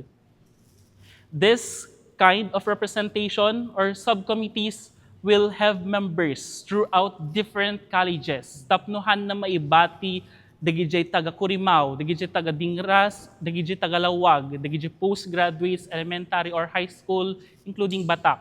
At the representasyon na kadagito yung committees, tapnuhan da maibati. And lastly, the shield and the sword. I name it the shield and the sword because it promotes empowerment. Tulungan tayo, itipada tayong estudyante kasi amo tayo ririknaan iti estudyante. Han kaskarina iti agbasa. That's why having to help them by just dealing with the academic pressure will greatly impact and make their university life, their college life, elementary or high school life much more better. By having these 3 platforms, I want to prove that each and every single students here can grow. Thus, the Thrive agenda I've created truly promotes proven growth. If we want the university to succeed, let us first encourage and help students to thrive. Yun po yung rason or yun po yung plataforma ko po. Okay. So, Mr. Delere, sa iyong platform, can you choose which one of your platforms ay pinaka-prone to a problem or a challenge? And what exactly is this challenge and how are you going to address it? I think the last one, the shield and the sword, because helping students in the struggle tends, kasi estudyante na lang. Estudyante tumat lang tinakutugaw in TNT Council. Estudyante tumat lang digitay agup-ubra. So, addan tulat ti academic pressure ti estudyante, di nga mang tulong tumat ng estudyante, iso nga, di mang parigat. Kayak ba nga tulungan ti sabaling estudyante, no hangkuwat matulungan ti mismo nga bagbagik. So, by having representations from each colleges, awan itinarigat ng obrain no titinulong. So, technically, mapasamak, digita kayat tayo nga pamasamakan, including the different candidates right now. Kaya da nga pamasamakan aming nga platapormada as long as they are willing to cooperate with each other. So, yun po. Okay.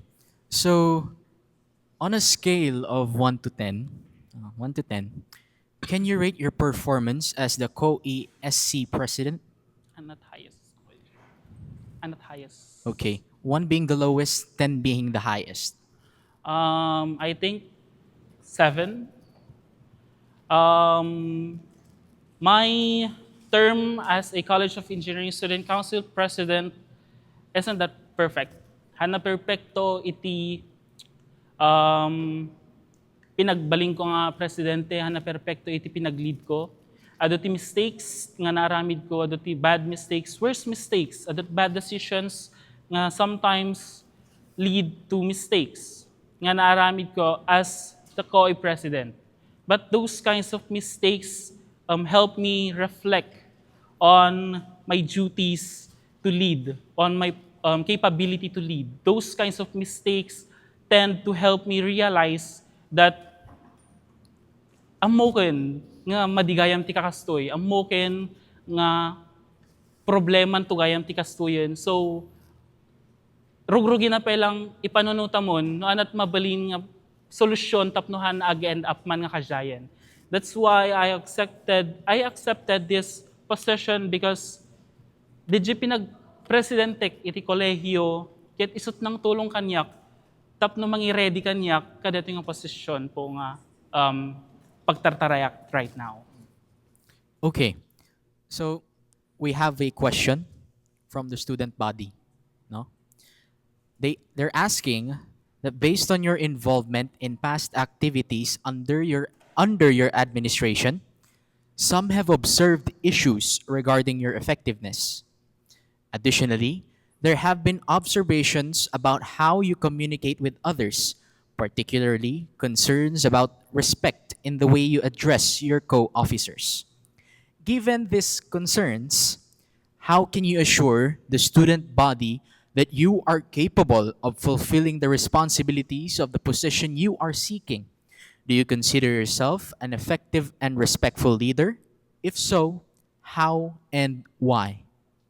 To my council mates right now sa COE, truly, we have created a distant relationship due to external factors, different factors that tends nga isuti medyo nang perdi ti relationship may within that council. But akas ti ibagba kanya di or itatapay nga aginanos tayo. Hanakas kalaka iti yan ti posisyon tayo data, hanakas kalaka iti inacceptar tayong role right now sa college natin. And this pressure builds up. It can DJ nga pressure nga nag-build up, DJ ti mesa nga mang perdi ti mesa nga tao. Handaan mo iti desisyon and then marigatan dan. So, DJ kanayon kayo iyan ano nga titinulong tayo. Agpaparis tayo nga adut ubraan na, paparis tayo nga adut ti exams na from projects, different nga requirements nga ipasa. To be honest, agpaparis tayo mabagbagsak. DJ ti kanayon nga may bagbagay tayo ta COE. So, numan adag po ka nga mesa yung council, DJ nga talaga pagrigatanin. And the communication part, when narigat, DJ ti mesa nga hang kupag perfectoan akas presidente kanya right now, being in communication with them, sanayad adit sarili. But, as in a professional level, hang ko kaya nga bayaan suda. I help them not only in their work, administrative staff, tulungan tayo isuda. Yung kasanot pinagilakad papelman or kasanuman iti na dumaduma nga council works, DJ tiyan ti pagtulungam. Hanaga po nga na makikita in terms of physical work, iti mesang tao is awan ti tulungan. We should acknowledge each and every work ni iti every student leaders. Numan paglaingam ket manpower. Then grateful ka nga dakatulungam in terms of manpower. Numan paglaingam is agilakad man papel or agaramid ti budgetary plans. Those kinds of things help council brought together. At da itis na duma-duma nga posisyon iti mesa nga konseho nga itaktakel nat mesa nga ubrain. So by doing that, having a good communication is the key. And for my council members as well as to those nga that ko right now, nadaman po't nagkurangak, I'm sorry. As naibak tatay, as much as possible, kaya't kung nga perfecto yati term tayo, ngamahan na maiwasan apo nga agkaroon ti kakastoy. So I am very, very sorry if my administration, our administration isn't that perfect. DJ lang po may pa. Okay. Let's move on to our second segment, the yes or no. All right. Number 1. Will you freeze a college student council's funds for a failed audit? Is the current ADM setup actually delivering quality education to MMSU students? Are you willing to publicly protest the university administration if a policy harms the students? Is the university's current 20% threshold for AI detection in coursework actually fair? Should a single grade below 2.5 permanently strip a student of Latin honors? Should a single grade below 2.5 permanently strip a student of Latin honors? Will you mandate that every single USC receipt and budget report be published publicly online? Do you completely agree with the strict enforcement of the university dress code? Do you completely agree with the strict enforcement of the university dress code? Is student press freedom truly unrestricted here in MMSU? Okay, ulit. Right. Is student press freedom truly unrestricted here in MMSU? Will you fight for a subsidized campus shuttle to help students survive rising transport costs? Number 10, will you push for a mandatory deadline-free university wellness break during midterms? Deadline. Will you push for a mandatory deadline-free university wellness break during midterms? Now, this is not a yes or no. Our last question. On a scale of 1 to 100, rate the performance of the outgoing USC administration. I think 80. Why? The current USC administration have helped focus on tackling the recent nga problema kada nga konseho. The current chair focuses on solving the different problems nga naibati kanyada. Kaya't na nga wanti problema nga iti yan di sumarano kanyanan, and that's a good thing. And kadijay nga pinag-focus na nga masulbar kadigijay past backlogs da iti University Student Council, medyo handa narigatan dan nga agipaay iti tulong serbisyo iti na dumaduma nga colleges. Hanggang ibaga nga handa na kaipaay, but as the USC service latati kanayan tingin and because of those backlogs nga history iti council, medyo tinulungan da iti sumarno administration nga minen nga handa mai-pass down dagiti nga problema. So 80 kasi kinita dan nga ti future ket dapat hana may pampamana dagiti nga problema, and ti dapat lang nga problema to dagiti sumarno nga tumugawan is no kasano nga ma-maintain dijay intedang standard tata iti USC. Okay, you have 30 seconds to convince the audience to vote for you. Again, I am John Wayne Bidalere, running as a vice chairperson aspirant under Abrasa party list. To each and every student here at the Mariano Marcos State University, elementary, high school, college, from Curimao, Lawag, Dingras, Paway, Batak campus, as well as our postgraduates.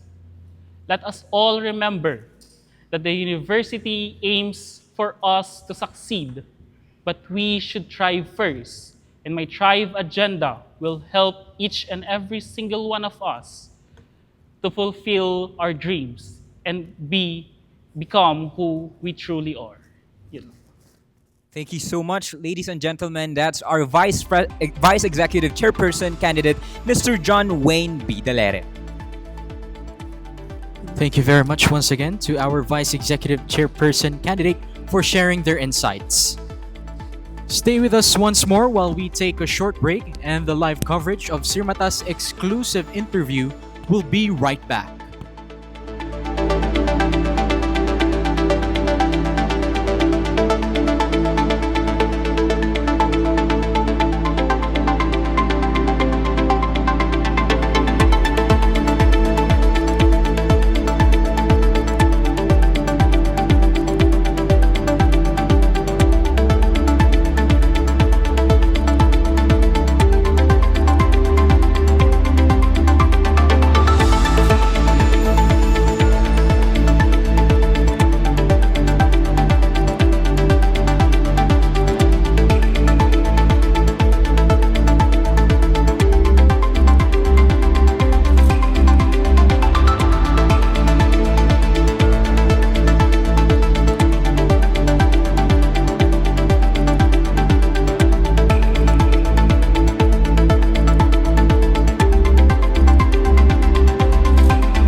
Welcome back, and we now arrive at the most anticipated segment of this interview. Now we step into the highest level of student leadership, the positions that carry the weight of university-wide decisions and directions, the candidates for executive chairperson, the individuals who aspire to lead nearly 19,000 students of Mariano Marcos State University. Let's get to know who they are, beginning with our first candidate, Mr. J. Lord G. Malabed. Hello, Mr. Malabed. Good evening. Good evening. How are you feeling right now? I'm feeling nervous actually. So, Mr. Malabed, can you walk us through your background and your leadership role? I think what I can highlight on my leadership background is I am now serving the CAS Student Council for 2 years, and I've been the president of the KPL Ilocos Norte chapter, and I think that's all. That's the main highlight of my leadership experience. Can you also walk us through your platforms naman?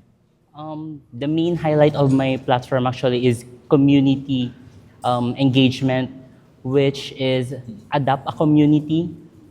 So, ang main goal nun is to every organizations get adopt the one community they want na pag-sharean ng kanilang help. Like for example, literacy pantry, then they will choose a specific community na they want to cater. And can also be medical missions or anything na they want to do in that community. So basically, community engagements. So sa platform mo, Mr. Malabed, ano yung sa tingin mo yung pinaka-prone siya na problem or challenge, and how are you going to address that? I think the pinakamahirap doon is processing the papers. Lalo na yung CMO kasi ang hirap niyang gawin kasi outside siya ng campus. Pero what we can do is to process the papers early para ma-push through pa rin siya and susunod ka pa rin dun sa policy ng university. Okay, so as you've mentioned, you are the current vice president of the CAS Student Council. Now, running for executive chairperson as an independent candidate, what concrete plans do you have to bring honor to the stallion community? And how will you ensure that students' voices are genuinely heard and represented? It depends on the voice. Kung ano yung voice na sasabihin nila kasi not every voices ng students are actually valid, like in a sense na kaya't dati kastoy pero hindi naman siya feasible enough or hindi naman na siya pasok sa principles mo and nagko-contradict din siya sa other voices ng students. So which voice are you going to pick? Of course, dyan napapasok yung morality mo as a leader kung saan mo mawiweigh yun, kung saang voice ang didinggin mo. So, what legacy naman of service did you leave in your college that proves your readiness for higher responsibility? Actually, back when I was in first year, we implemented the padayon, which is the free sanitary pad, and up until sa pagtakbo ko ng College Student Council, ay binitbit ko siya. And nung first year ako, nagawa namin siya ng univ-wide, even though interest club lang kami, which is from Women's Circle. And then, ngayon sa college namin, for 2 consecutive years na nakakapagbigay pa rin kami ng free sanitary napkins every Women's Month. I think that is such a legacy I can live. You've mentioned the free sanitary pads, and they're still ongoing. Yes. Yes, but according to an informant from the students, it was only sustained for a few months, and it's already not visible or evident, as they say. What can you say about that? The free sanitary pad is for a month lang siya, which is for March kasi Women's Month. And then I think kaya hindi siya nakikita ng other students kasi we said na dapat sa office sila kumuha ng sanitary pad. Pero may mga naririnig naman na kami na ape handle ta ipan GCR gami ng tap na nalaklaka. Pero in that sense, hindi na namin makokontrol kung ilan talagang kukunin ng students. Kasi DJ pa lang pagyananti Bariami for our Blue Hub, DJ water dispensers, miket haan mi suren if honest ba DJ talaga, mangal ala iti water nagbaybayad da ba. Ket kasanon tulang ka di sanitary pad nga very kas lang need. Ket what if haan lang nga mesan tot alaen dan awan to mabati for others nga makausar ko man. So, Mr. Malabed, you are now entering your 4th year as a BS Psychology student, right? So, which entails 2 semesters of OJT that requires your full attention and would realistically require you to be physically away from your post. Given that such requirements are both time-intensive and physically demanding, how do you realistically intend to balance these obligations with the equally demanding responsibilities of council leadership? Actually, I did my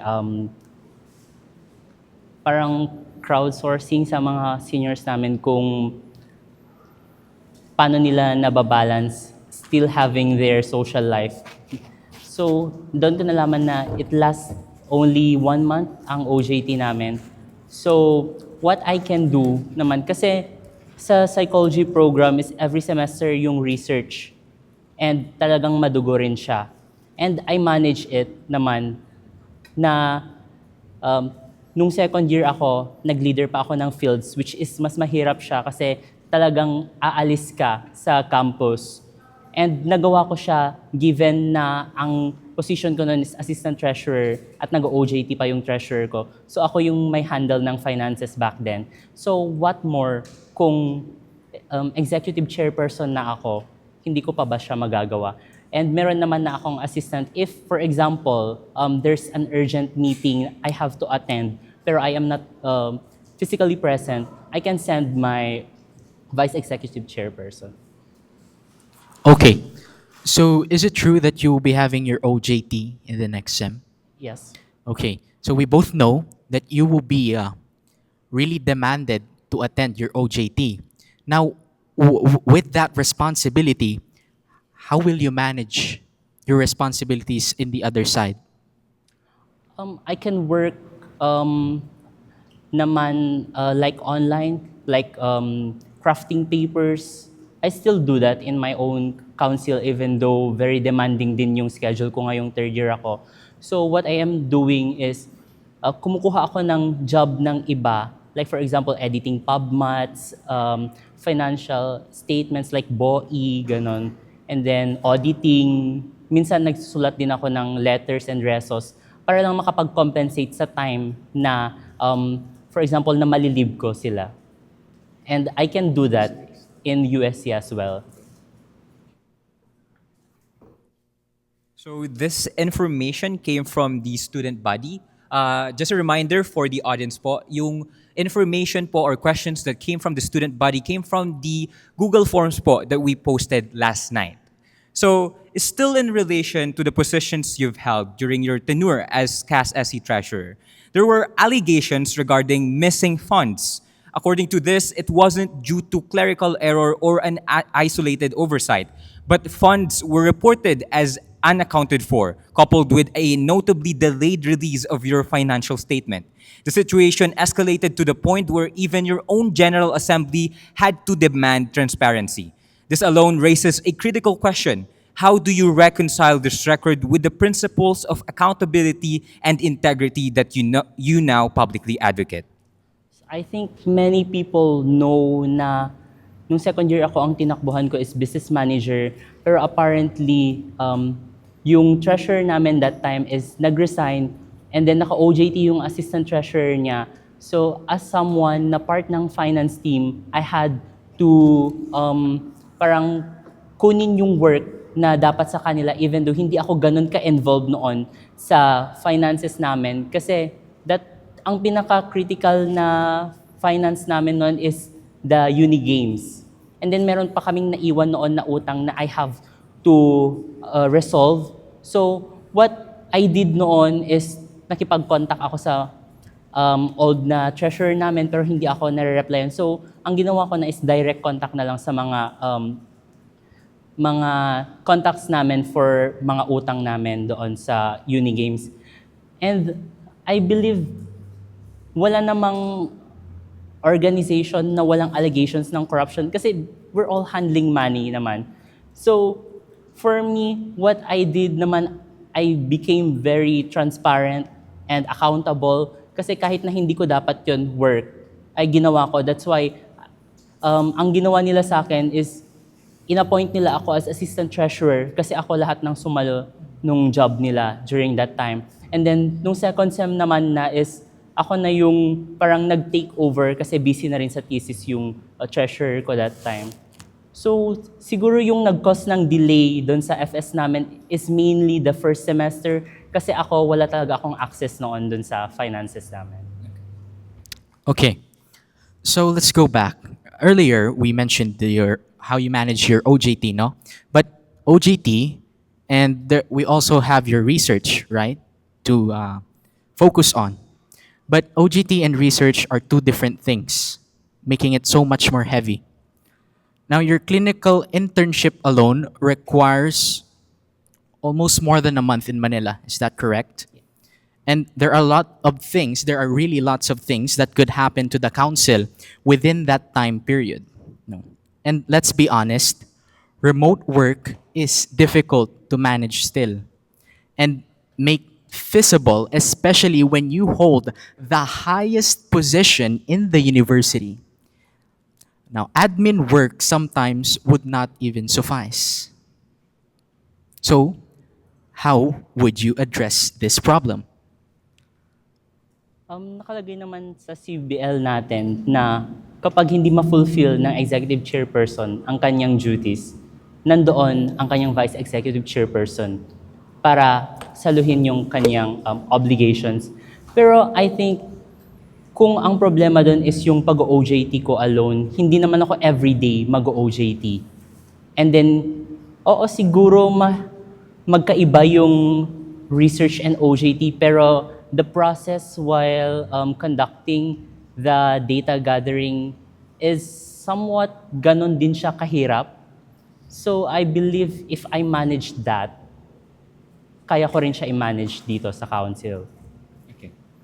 Can you verify this information po? Are you a high-ranking regional coordinator for a national political party list? I am not a regional, but provincial level. A provincial coordinator for a national political party list, right? So you are inherently tied to a specific external political agenda. The USC executive chairperson is mandated to represent all students regardless of their political leanings.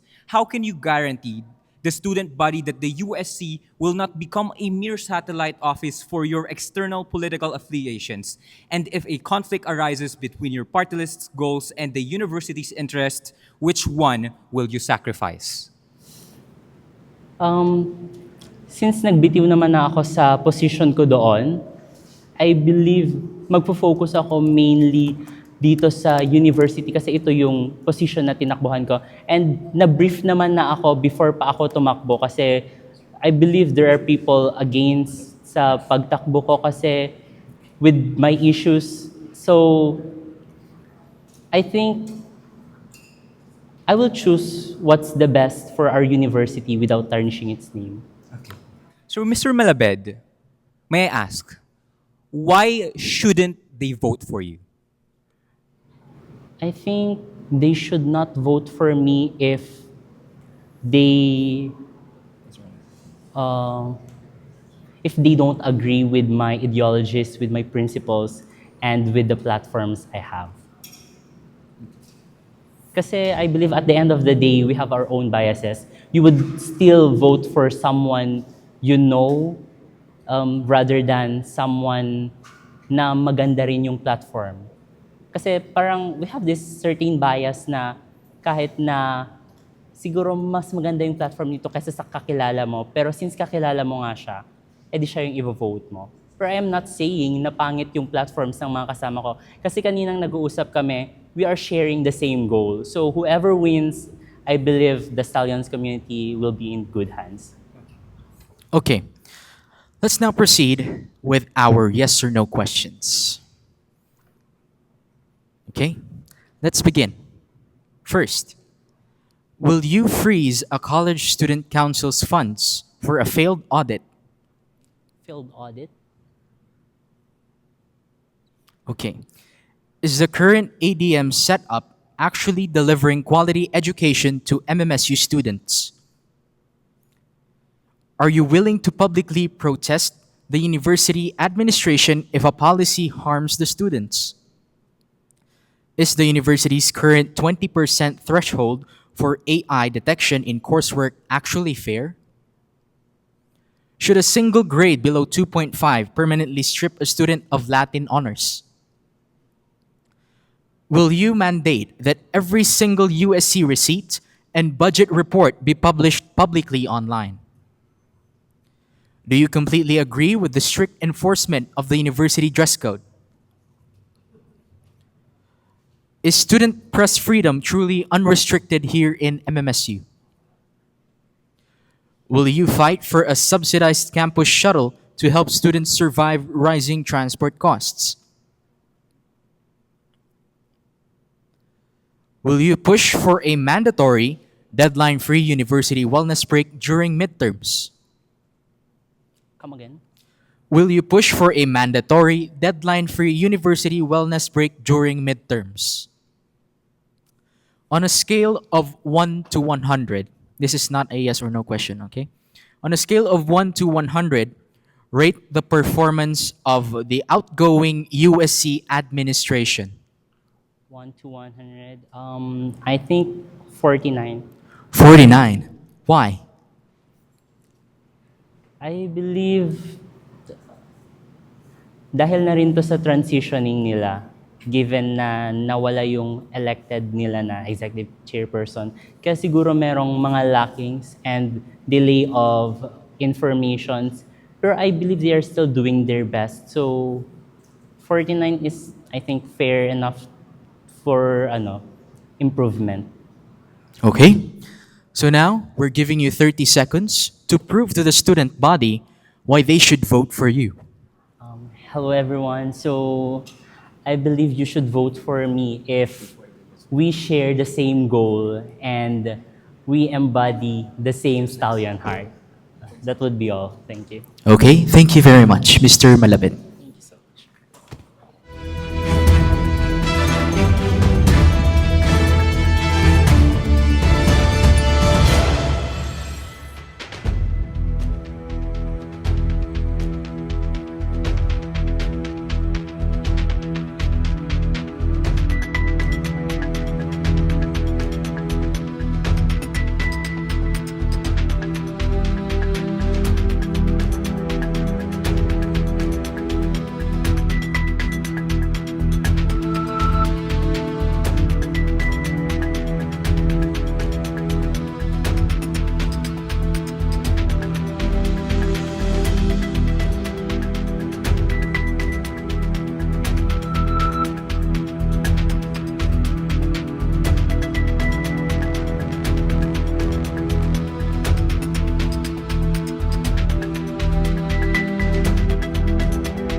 And now, let's welcome our next candidate for the same position, Daniel James Corrales.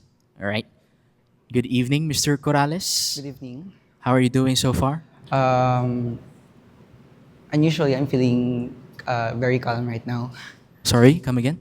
Very calm right now. Very calm. Yeah. Okay. So, You've been waiting outside for almost, let's say, four Yeah, 4 hours. So during that period, I'm sure lots of thoughts went through your mind.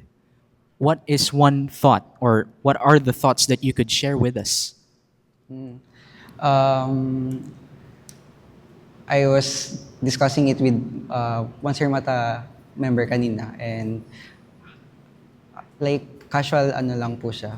And sabi ko, there's this one thought na, am I actually destined for, or am I actually destined for the position? Or am I really doing this? Parang ganun na question. And it hits me, yes, I am. And one evidence is that nandito na talaga ako. Ayan. Can you tell us who Corrales is and tell us more about your leadership roles? Okay. Corrales is a visionary leader.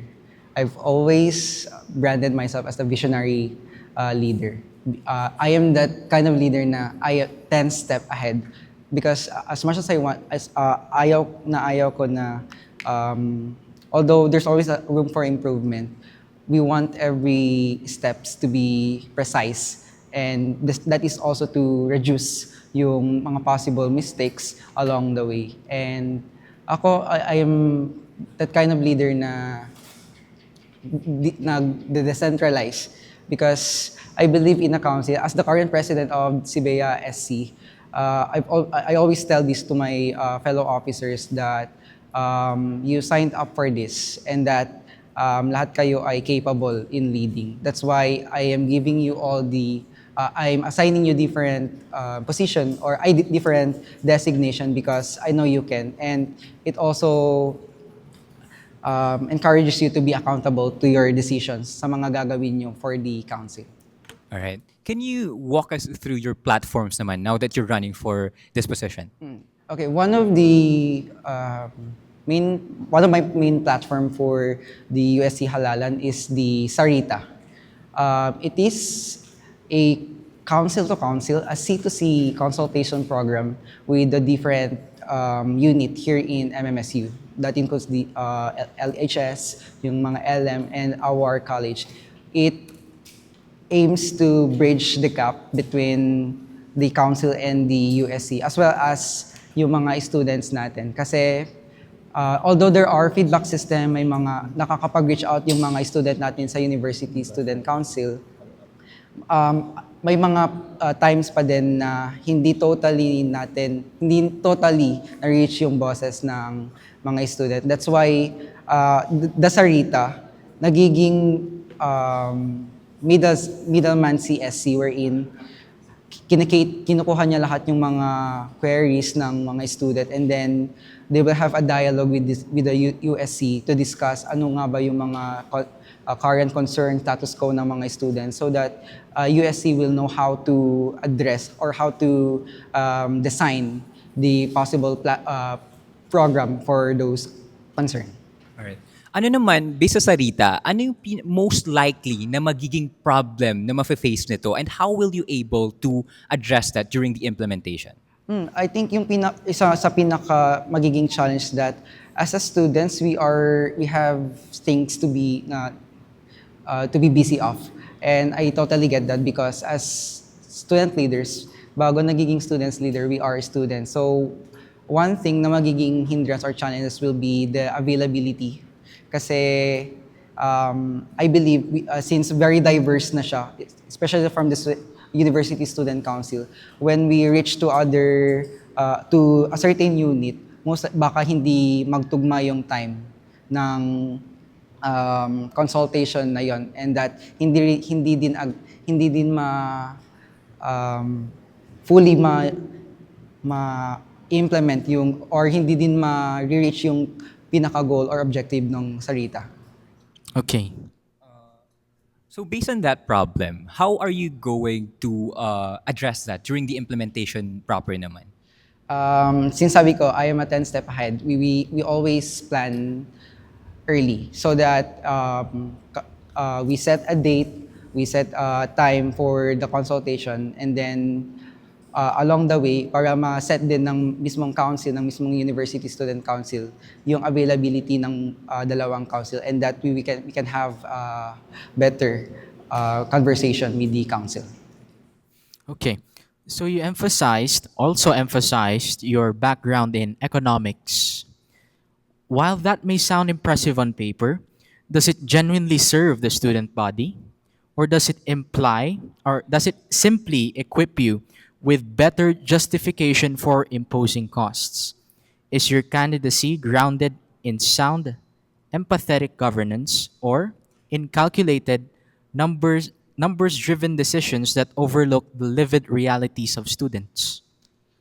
I think the very core of me running is how deeply rooted in public economics. Because in public economics, we study how government allocates its resources and how they construct policies. So, with the question, we analyze kung talaga bang it's beneficial for the student. Especially now, we have covered the empirical and the theoretical analysis in assessing policies. Wherein yung theoretical policies kasi this analysis ina-analyze niya kung yung magiging project, magiging program, or yung certain initiative ba ay magiging beneficial talaga. And after implementation, we conduct the empirical analysis kung did it really reach the goal of that very project, kung effective ba siya and beneficial ba talaga siya. Okay. So within that context, in terms of finances, we have a question from the student body. No? It has come to our attention that during your tenure in your respective college, you were known for collecting notably high fees for your constituents. This brings us to a rather unavoidable question. Do you intend to carry over the same approach to MMSU, fully aware that this is a state university where a significant portion of the student body already struggles with financial limitations? Okay. On the part of the student council po, hindi po siya ini-implement directly. It undergoes a process. In the student council, we come up with an initial budgetary, and as a business college, we take pride on making a detailed and sound budget. And after conceptualizing or after composing the budgetary, we consult our dean, we consult the executive committees of the college, as well as the General Assembly of CBEA. And the General Assembly of CBEA composes the executive committees of the different organizations, which represents the members or the whole member of the college. So hindi din po siya kung ano na lang yung gusto, yun. We deliberate it with the officers. As to University Student Council naman, I am very aware of the financial status of the council, and hindi siya kaagad-agad na mayu-utilize mo, or we have to be very precise and be very careful in utilizing the budget. Kasi in my experience as SK member, it is as if we are operating as SK Council, because like SK, we pass papers that is compliance to COA requirements. So is the University Student Council. And with the collection naman, since the university is advocating for, or they are limiting collecting excessive fees, we will have to maximize the resources of USC. And yun din yung champion ko, since I am an economics student. We study and how we apply and how we maximize the resources that we have. Okay, so you mentioned that you're an SK member, right? You're an SK counselor from 2023 to present. Yes. And you're also a youth group vice president from 2024 to present. Is that right? Okay, so the USC executive chairperson is a full-time responsibility that demands absolute presence on campus. Given your filing history, which you blamed on externalities and busy offices, isn't it true that your multiple outside commitments are already compromising your efficiency as a student leader? At what point does your multitasking become a liability for the MMSU student body?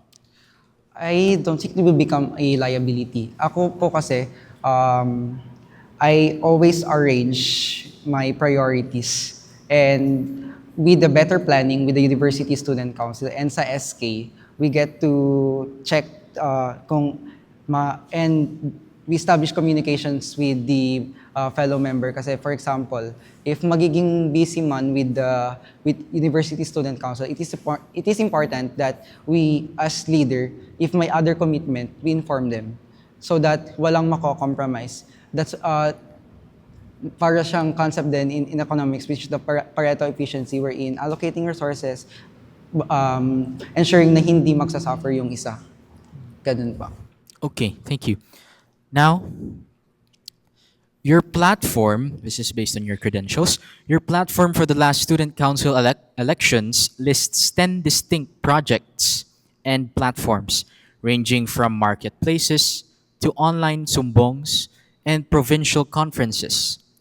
In a one-year term, high-level leadership is about prioritization, not just a wish list of titles. Which of these projects is merely a repackaged existing program? And can you name a specific project from your current term as treasurer that failed or was delayed because you prioritized quantity of projects over the quality of execution? One of the existing project right now is the Taripnong series, the workshop and the seminar series. It is actually one of the flagship project of the Student Council right now, wherein we are bridging classroom knowledge, classroom skills to real-world application, wherein we collaborate with a different organization in Sibeya. For example, we last July, upon opening, our first partner was Economic Society, wherein the topic revolved on international economics. Ano yung epekto ng pag-increase ng tariff ni President Donald Trump noon.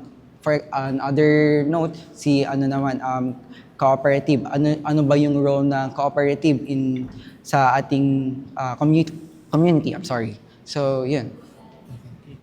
So, you were able to stretch limited funds as CBA Student Council President, right? There was an instance of that.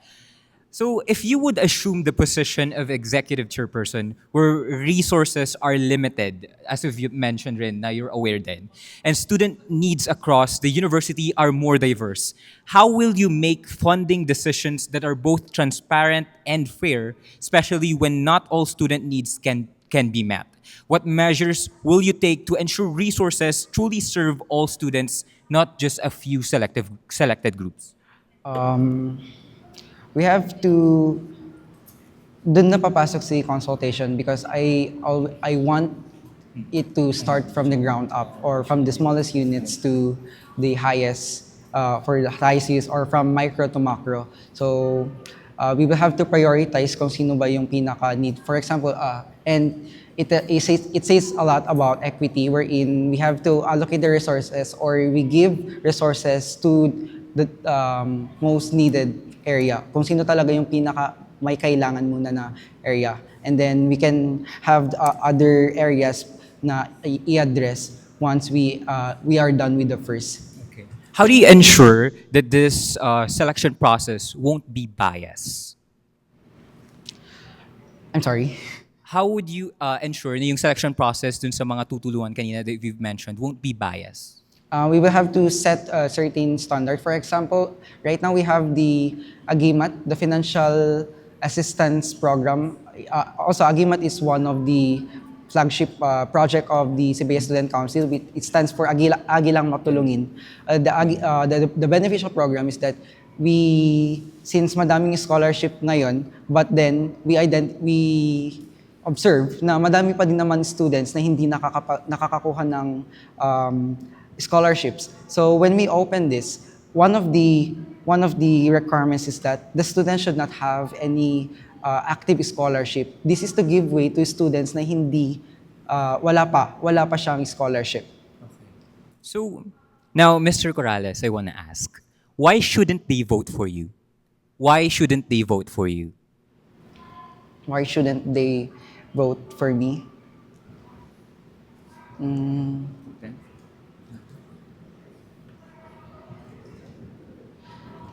Sa sobrang pagiging 10 step ahead ko or like being advanced, sometimes it becomes an idealistic expectation to the point na baka hindi mag-realize or it will not materialize. And I believe as leaders, we have to be very careful rin naman with what we want to do as leaders.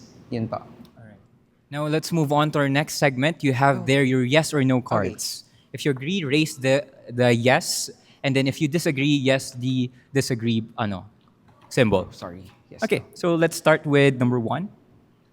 Will you freeze a college student council's funds for a failed audit? Is the current ADM setup actually delivering quality education to MMSU students? Are you willing to publicly protest the university administration if a policy harms the student? Is the university's current 20% threshold for AI detection in coursework actually fair? Actually fail. Actually fair. Is it fair? Should a single grade below 2.5 permanently strip a student of Latin honors? Will you mandate that every single USC receipt and budget report be published publicly online? Do you completely agree with the strict enforcement of the university dress code? Is a student press freedom truly unrestricted here in MMSU? Will you fight for a subsidized campus shuttle to help students survive rising transport costs? Then, will you push for a mandatory deadline-free university wellness break during midterms? Okay, so for our last question, it's not a yes or no. Okay. On a scale of 1 to 100, 100 being the highest, rate the performance of the outgoing USC administration. 75%. Why? I think there's still areas that needs to be improved. That is why we aspiring executive chairperson or all aspiring USC officers, we have seen areas that needs to be addressed. There are inefficiencies yet, and in order for the USC to further develop, we have to address this area so that it can maximize its operation, its efficiency. Okay. Now you have 30 seconds to convince our audience to vote for you. Community service and student service has always been part of me. And we have seen may mga nakikita tayo na inefficiencies pa sa system natin. And I've always wanted na yung mga boses ng bawat isa ay madala sa taas and ma-address yung mga pangangailangan ng bawat student. And I am not running because I was forced, it's for clout, but we want to change the student leadership landscape here, and we want the best for the student body of MMSU. Okay, thank you, Mr. Corrales. Thank you. Once again, ladies and gentlemen, that was Danielle James Corrales running for the position of Executive Chairperson.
And finally, ladies and gentlemen, may we now welcome the last and the final candidate for the running for the position of executive chairperson. Let's welcome Vince Thyron Asuncion. Good evening, Mr. Asuncion. How are you doing? Feeling fine right now. Feeling fine. Yeah. Okay. So, knowing that you are the last candidate that waited outside, I am sure I've also asked this same question to the other candidates. Knowing that you are the last person outside, with the time period that you have waited, what has gone through your mind in that period? Has gone through my mind? Actually, I've think about what would I answer on your questions, possible questions, and I've conversed and chatted with my fellow candidates outside. What are their plans? Our plans for if ever we will win, plan Bs and everything. And of course, I'm very excited as I've cleared my mind. For the meantime, lalo tayo amo ko sa marunong ako. DJ, I think for the best. Okay. I'm curious. You were the first one to file your candidacy, right? Yes. Yes. And when SIRMATA posted the update, we saw that there were interesting reactions coming from the student body. No, upon seeing that post, what did you feel? I felt motivated. Uh, I love that students have the liberty to give their opinions on a certain candidate. In this example, me. Uh, I acknowledge that, and I acknowledge and recognize that they are practicing their freedom of speech, freedom of expression, and despite the reactions that I have received from my filing, it is actually very, very I felt not so okay about it. However, I acknowledge it. Kasi at the end of the day, I am running for them, by the students and for the students. And it is in the rooted of my platforms that we should have better student representation. And with them voicing out their concerns, voicing out their opinions, I thank them for practicing it. And I think in the next administration, students also must have this energy to give to the next administration nga if something they feel like something that they need to give their opinions, give their reactions, I think it is a good practice. But at the end of the day, students have the liberty and freedom to say what they want to say because this is a university that promotes free speech. Okay. So for those who don't know you, who is Vince Tyron Asuncion, and can you tell us more about your leadership roles? Leadership goals or roles? Goals. Roles. Roles. Vince Tyron Asuncion, who am I? I am a student from College of Arts and Sciences under English language, a Bachelor of Arts in English language. I have worked through the grassroots from the bottom, ran for positions. Some I won, some I lost, and the record is not okay. It's not pretty. However, I've found my ways to lead in other ways. Lead in other terms. I am a student journalist at the College of Arts and Sciences, serving for the Edge publication. I am currently the cast representative for MMSU Advocates for Cultural Development. And of course, I have organizations outside the university, such as the NACIM Youth Organization, at the Secretary for Audit. And I think if I will tell you every role that I have, the list would go on. But the relevant right now is I was the former PATFIT president of academic year 2024-2025. And I think that's it as of All now. right. So now that you're running for the executive position naman, no? So executive chairperson, what are your platforms? My platforms are rooted through better student representation and better student governance. We will support students on their best interest. Mapampansin ko nga nga some of our programs and activities get hanunay daydaywen or atandaran ti students because let's be honest, we are practical as college students right now. So if we ask the students what they really want and what the student want to implement for the university, the platforms ko kaya let's start with better student representation. The Lakbay Scholar Program where we where we try to have a sponsorship partnership to give to the students who want to partake to the national international events that sometimes get awan fund da, awan ti sponsors da. So why not bring the USC into the table, into the talks? And of course, student representation in Baklatayan. We want students to be a part of the decision-making processes on what will happen in the university. I have the platform sit at the table because at the end of the day, students are the main stakeholder of this very university. So we should know their voice, the grievances, what they want to see, what they want to feel in this university. So it is, and of course, I want to, as a part or an advocate for cultural, I want to implement cultural plus initiatives where haan lang nga for display or haan lang nga for celebration the cultural tayo and the indigenous people, but also to celebrate them and to recognize and acknowledge them as a part of the university and not just someone who is foreign from this university. Mains pa, of course, I want to bring back participations from students through arts, performing arts, and of course to fund, ora nga fund to support lang, ma-recognize kasi nabayag nga grievance dito yan from the debate team. I'm really fond of them kasi I'm a supporter of them. Debate team and diplomat nga, we need to represent them more. We need to partake in giving them the voice. We need to be included on the students' interests. Tap nun, ma-encourage them nga halayang so dapat nga malalak in or malimlimitaran in the four corners of a classroom. Okay, so may I ask, so yung mga platforms that you provided or like you detailed, which one of those is yung pinaka-prone to face a challenge or challenges? And can you tell us what those challenges are and how will you give solutions to those?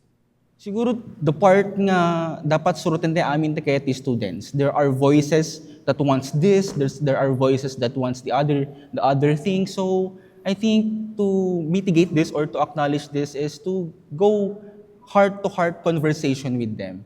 That's why we have the day with the USC, but sometimes it is not enough. We need to have a conversation with them all throughout the academic year, have maybe a platform for them to talk about, to what they want to suggest. The channel is a good thing kasi agab-update the USC through that. Maybe we can use that.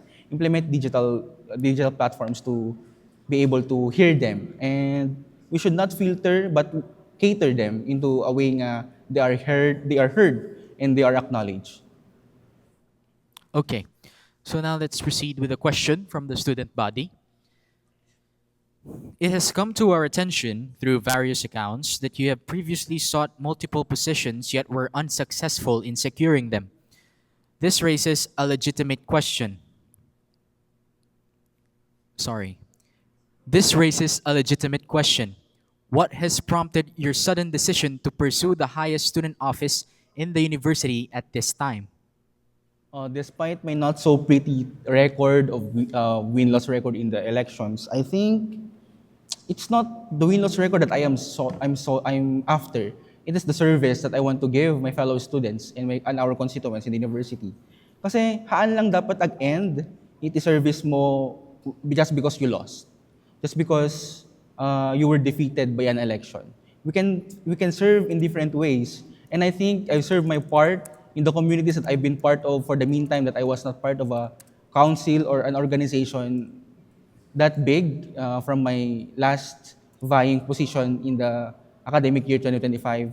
I wanted to run and file my candidacy for executive chairperson kasi there are things that are limiting us as students and I want to tap that potential. Yun nga, better student representation, dapat party, decision-making met lang, it is students. So, I've ran kasi I've heard the grievances inside these communities that I've been part of, from student athletes, student artists, bands, and the other student presenting the university. So, I want to give them a representation nga, they should not be limited to what they can offer, but they should be included and they should be a part of something bigger in the university. Kasi I believe that students can be more if they have more.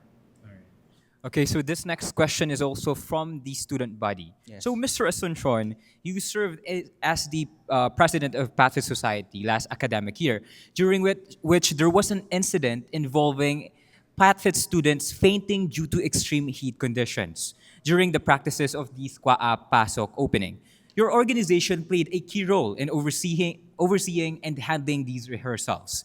Given that these happened under your leadership, how do you account for these lapses in supervision, and why should we be confident that you would respond more effectively to similar high-pressure situations in the future? I want to clarify for everyone that our organization are just a subpart of the program of this Kwaawan.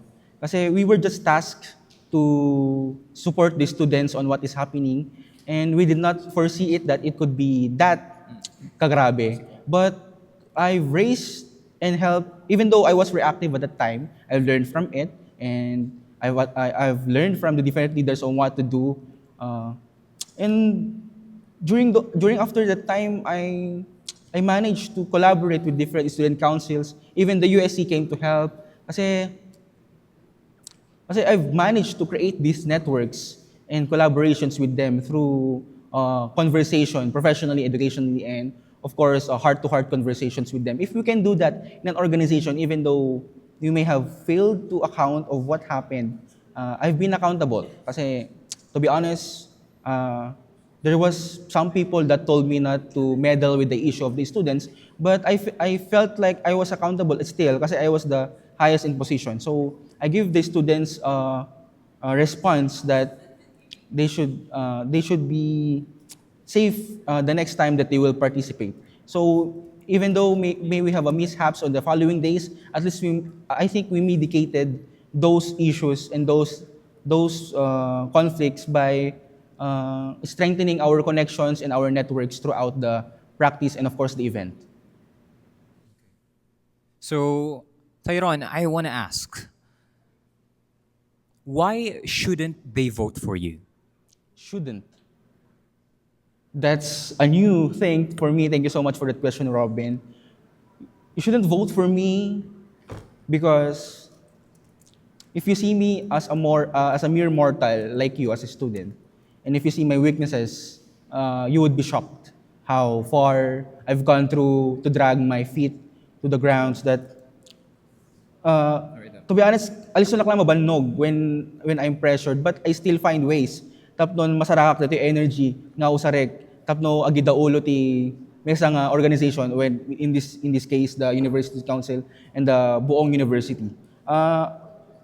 Don't vote for me if you don't want better student representation. Don't vote for me if hamo kayat iti opportunities more for you as a student representing the university. Don't vote for me if hamo kayat the opportunities for a better academic year ahead. And think about the next batch or generation that will come here that we will leave a mark under if ever, my administration.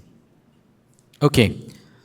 So there are concerns that your presence in the university leadership, would cause division or distrust within the student body given your reputation. Do you think these concerns are valid or warranted? Thank you for that wonderful question from the student body, Tita. I think these are valid. If you have doubts on my leadership, that's just a part of being a public servant. There will, wala ka sunod ka perfect iti administration mo, or ka sunod perfect leadership mo, there will still be doubts, and there will still be di kita thoughts the constituents mo regarding your leadership. But the best thing possible is not to be discouraged to run or discouraged to lead, but to find ways that they will be satisfied enough na makita dati efforts the students, IT leaders na mang-serve kanyada. So, these are valid. I mean, may grievances si student ket dapat makita tayo nga valid. Even though how gruesome they are, how far-fetched they are, if that's what the students think, we should acknowledge it. Kasi at the end of the day, I am a student, we are all students wanting to a better administration, wanting a better future for the university. So, we should acknowledge them as a part of why we are running. Okay. So, what realistic opportunities will they expect from you? And how will you make the academic year according to what you claim to be better? This has been my platform ever since I was in high school to implement an interest club. The interest na talaga, we should manage to know anat kayat da. Nakabuo tayo ti powerlifting team in the MMSU based on the interest of the students. Why can't we do that with other interests of the students that benefits them rather than making them feel that they are stagnant in their own stories in the university? So we will create these opportunities. I-gather tayo aming nga kayat da. Noon nati kayat da nga pasamakin, pagbalinan during these times. And of course, to acknowledge the different events in the students that is student-driven, nga may center tayo isuda. Nga isuda dapat tibida hangal na tayo. Kasi we are just serving them. Although we have the title, we are still students serving them. So we should know their stories, their interests, what they want to see. So there's that. So concrete plans, siguro, interest clubs, acknowledge their interests, to put up programs and events that are student-centered rather than just celebrating your administration. We should celebrate them rather. Kasi we should go to them we should go to them to ask what they want to happen, and they should come to us to make that happen. Okay, let's now proceed to our next segment, the yes or no questions. Okay, so you use the yes card if you agree with the question, and the other card if you disagree. All right, are you ready? Here's your question. Will you freeze a college student council's funds for a failed audit?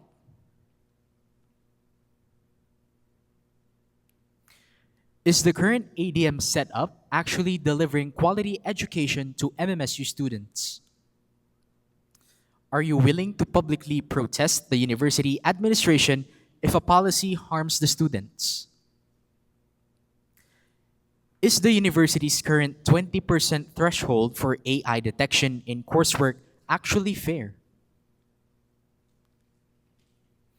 Should a single grade below 2.5 permanently strip a student of Latin honors? Will you mandate that every single USC receipt and budget report be published publicly online? Do you completely agree with the strict enforcement of the university dress code? Do you completely agree with the strict enforcement of the university dress code? Is student press freedom truly unrestricted here in MMSU? Unrestricted. Unrestricted. Will you fight for a subsidized campus shuttle to help students survive rising transport costs? Will you fight for a subsidized campus shuttle to help students survive rising transport costs? Will you push for a mandatory, deadline-free university wellness break during midterms? And lastly, this is not a yes or no question. On a scale of 1 to 100, with 100 being the highest, rate the performance of the outgoing USC administration. 1 to 100. Gunod nga to. Sige, I will give 80 out of 100. Kasi, can I explain? Yes. They gave what they can give despite the issues that are persistent during their administration. And by this, despite the scarce resources, they still managed to put up activities, implemented programs that are student-centered. But at the end of the day, there is no perfect administration that speaks for everyone. So I think they did their best, but there are still room for improvements and to strengthen the University Student Council. Okay. Now, look to the camera. We're giving you 30 seconds to prove to the public that you deserve to be the executive chairperson. Good evening, everyone. Hello, I am Vinstar Asuncion, running for the position of executive chairperson of the University Student Council. I'm not saying that I am the perfect candidate, but I want to say that I've been in your circles and communities, and I have felt what you've felt from being a student leader, student athlete, student journalist, student artist, and many, many more representation of being a student. So I understand what or where you are coming from. So if you want a better student representation, if you want a university that thrives through students' excellence, I am asking for your vote, not out of popularity, but out of your trust, if you want these things to happen. Thank you so much. Okay. Thank you very much, Mr. Vince Tyron Asuncion. And once again, ladies and gentlemen, that was our last candidate for the executive chairperson, Vince Tyron Asuncion.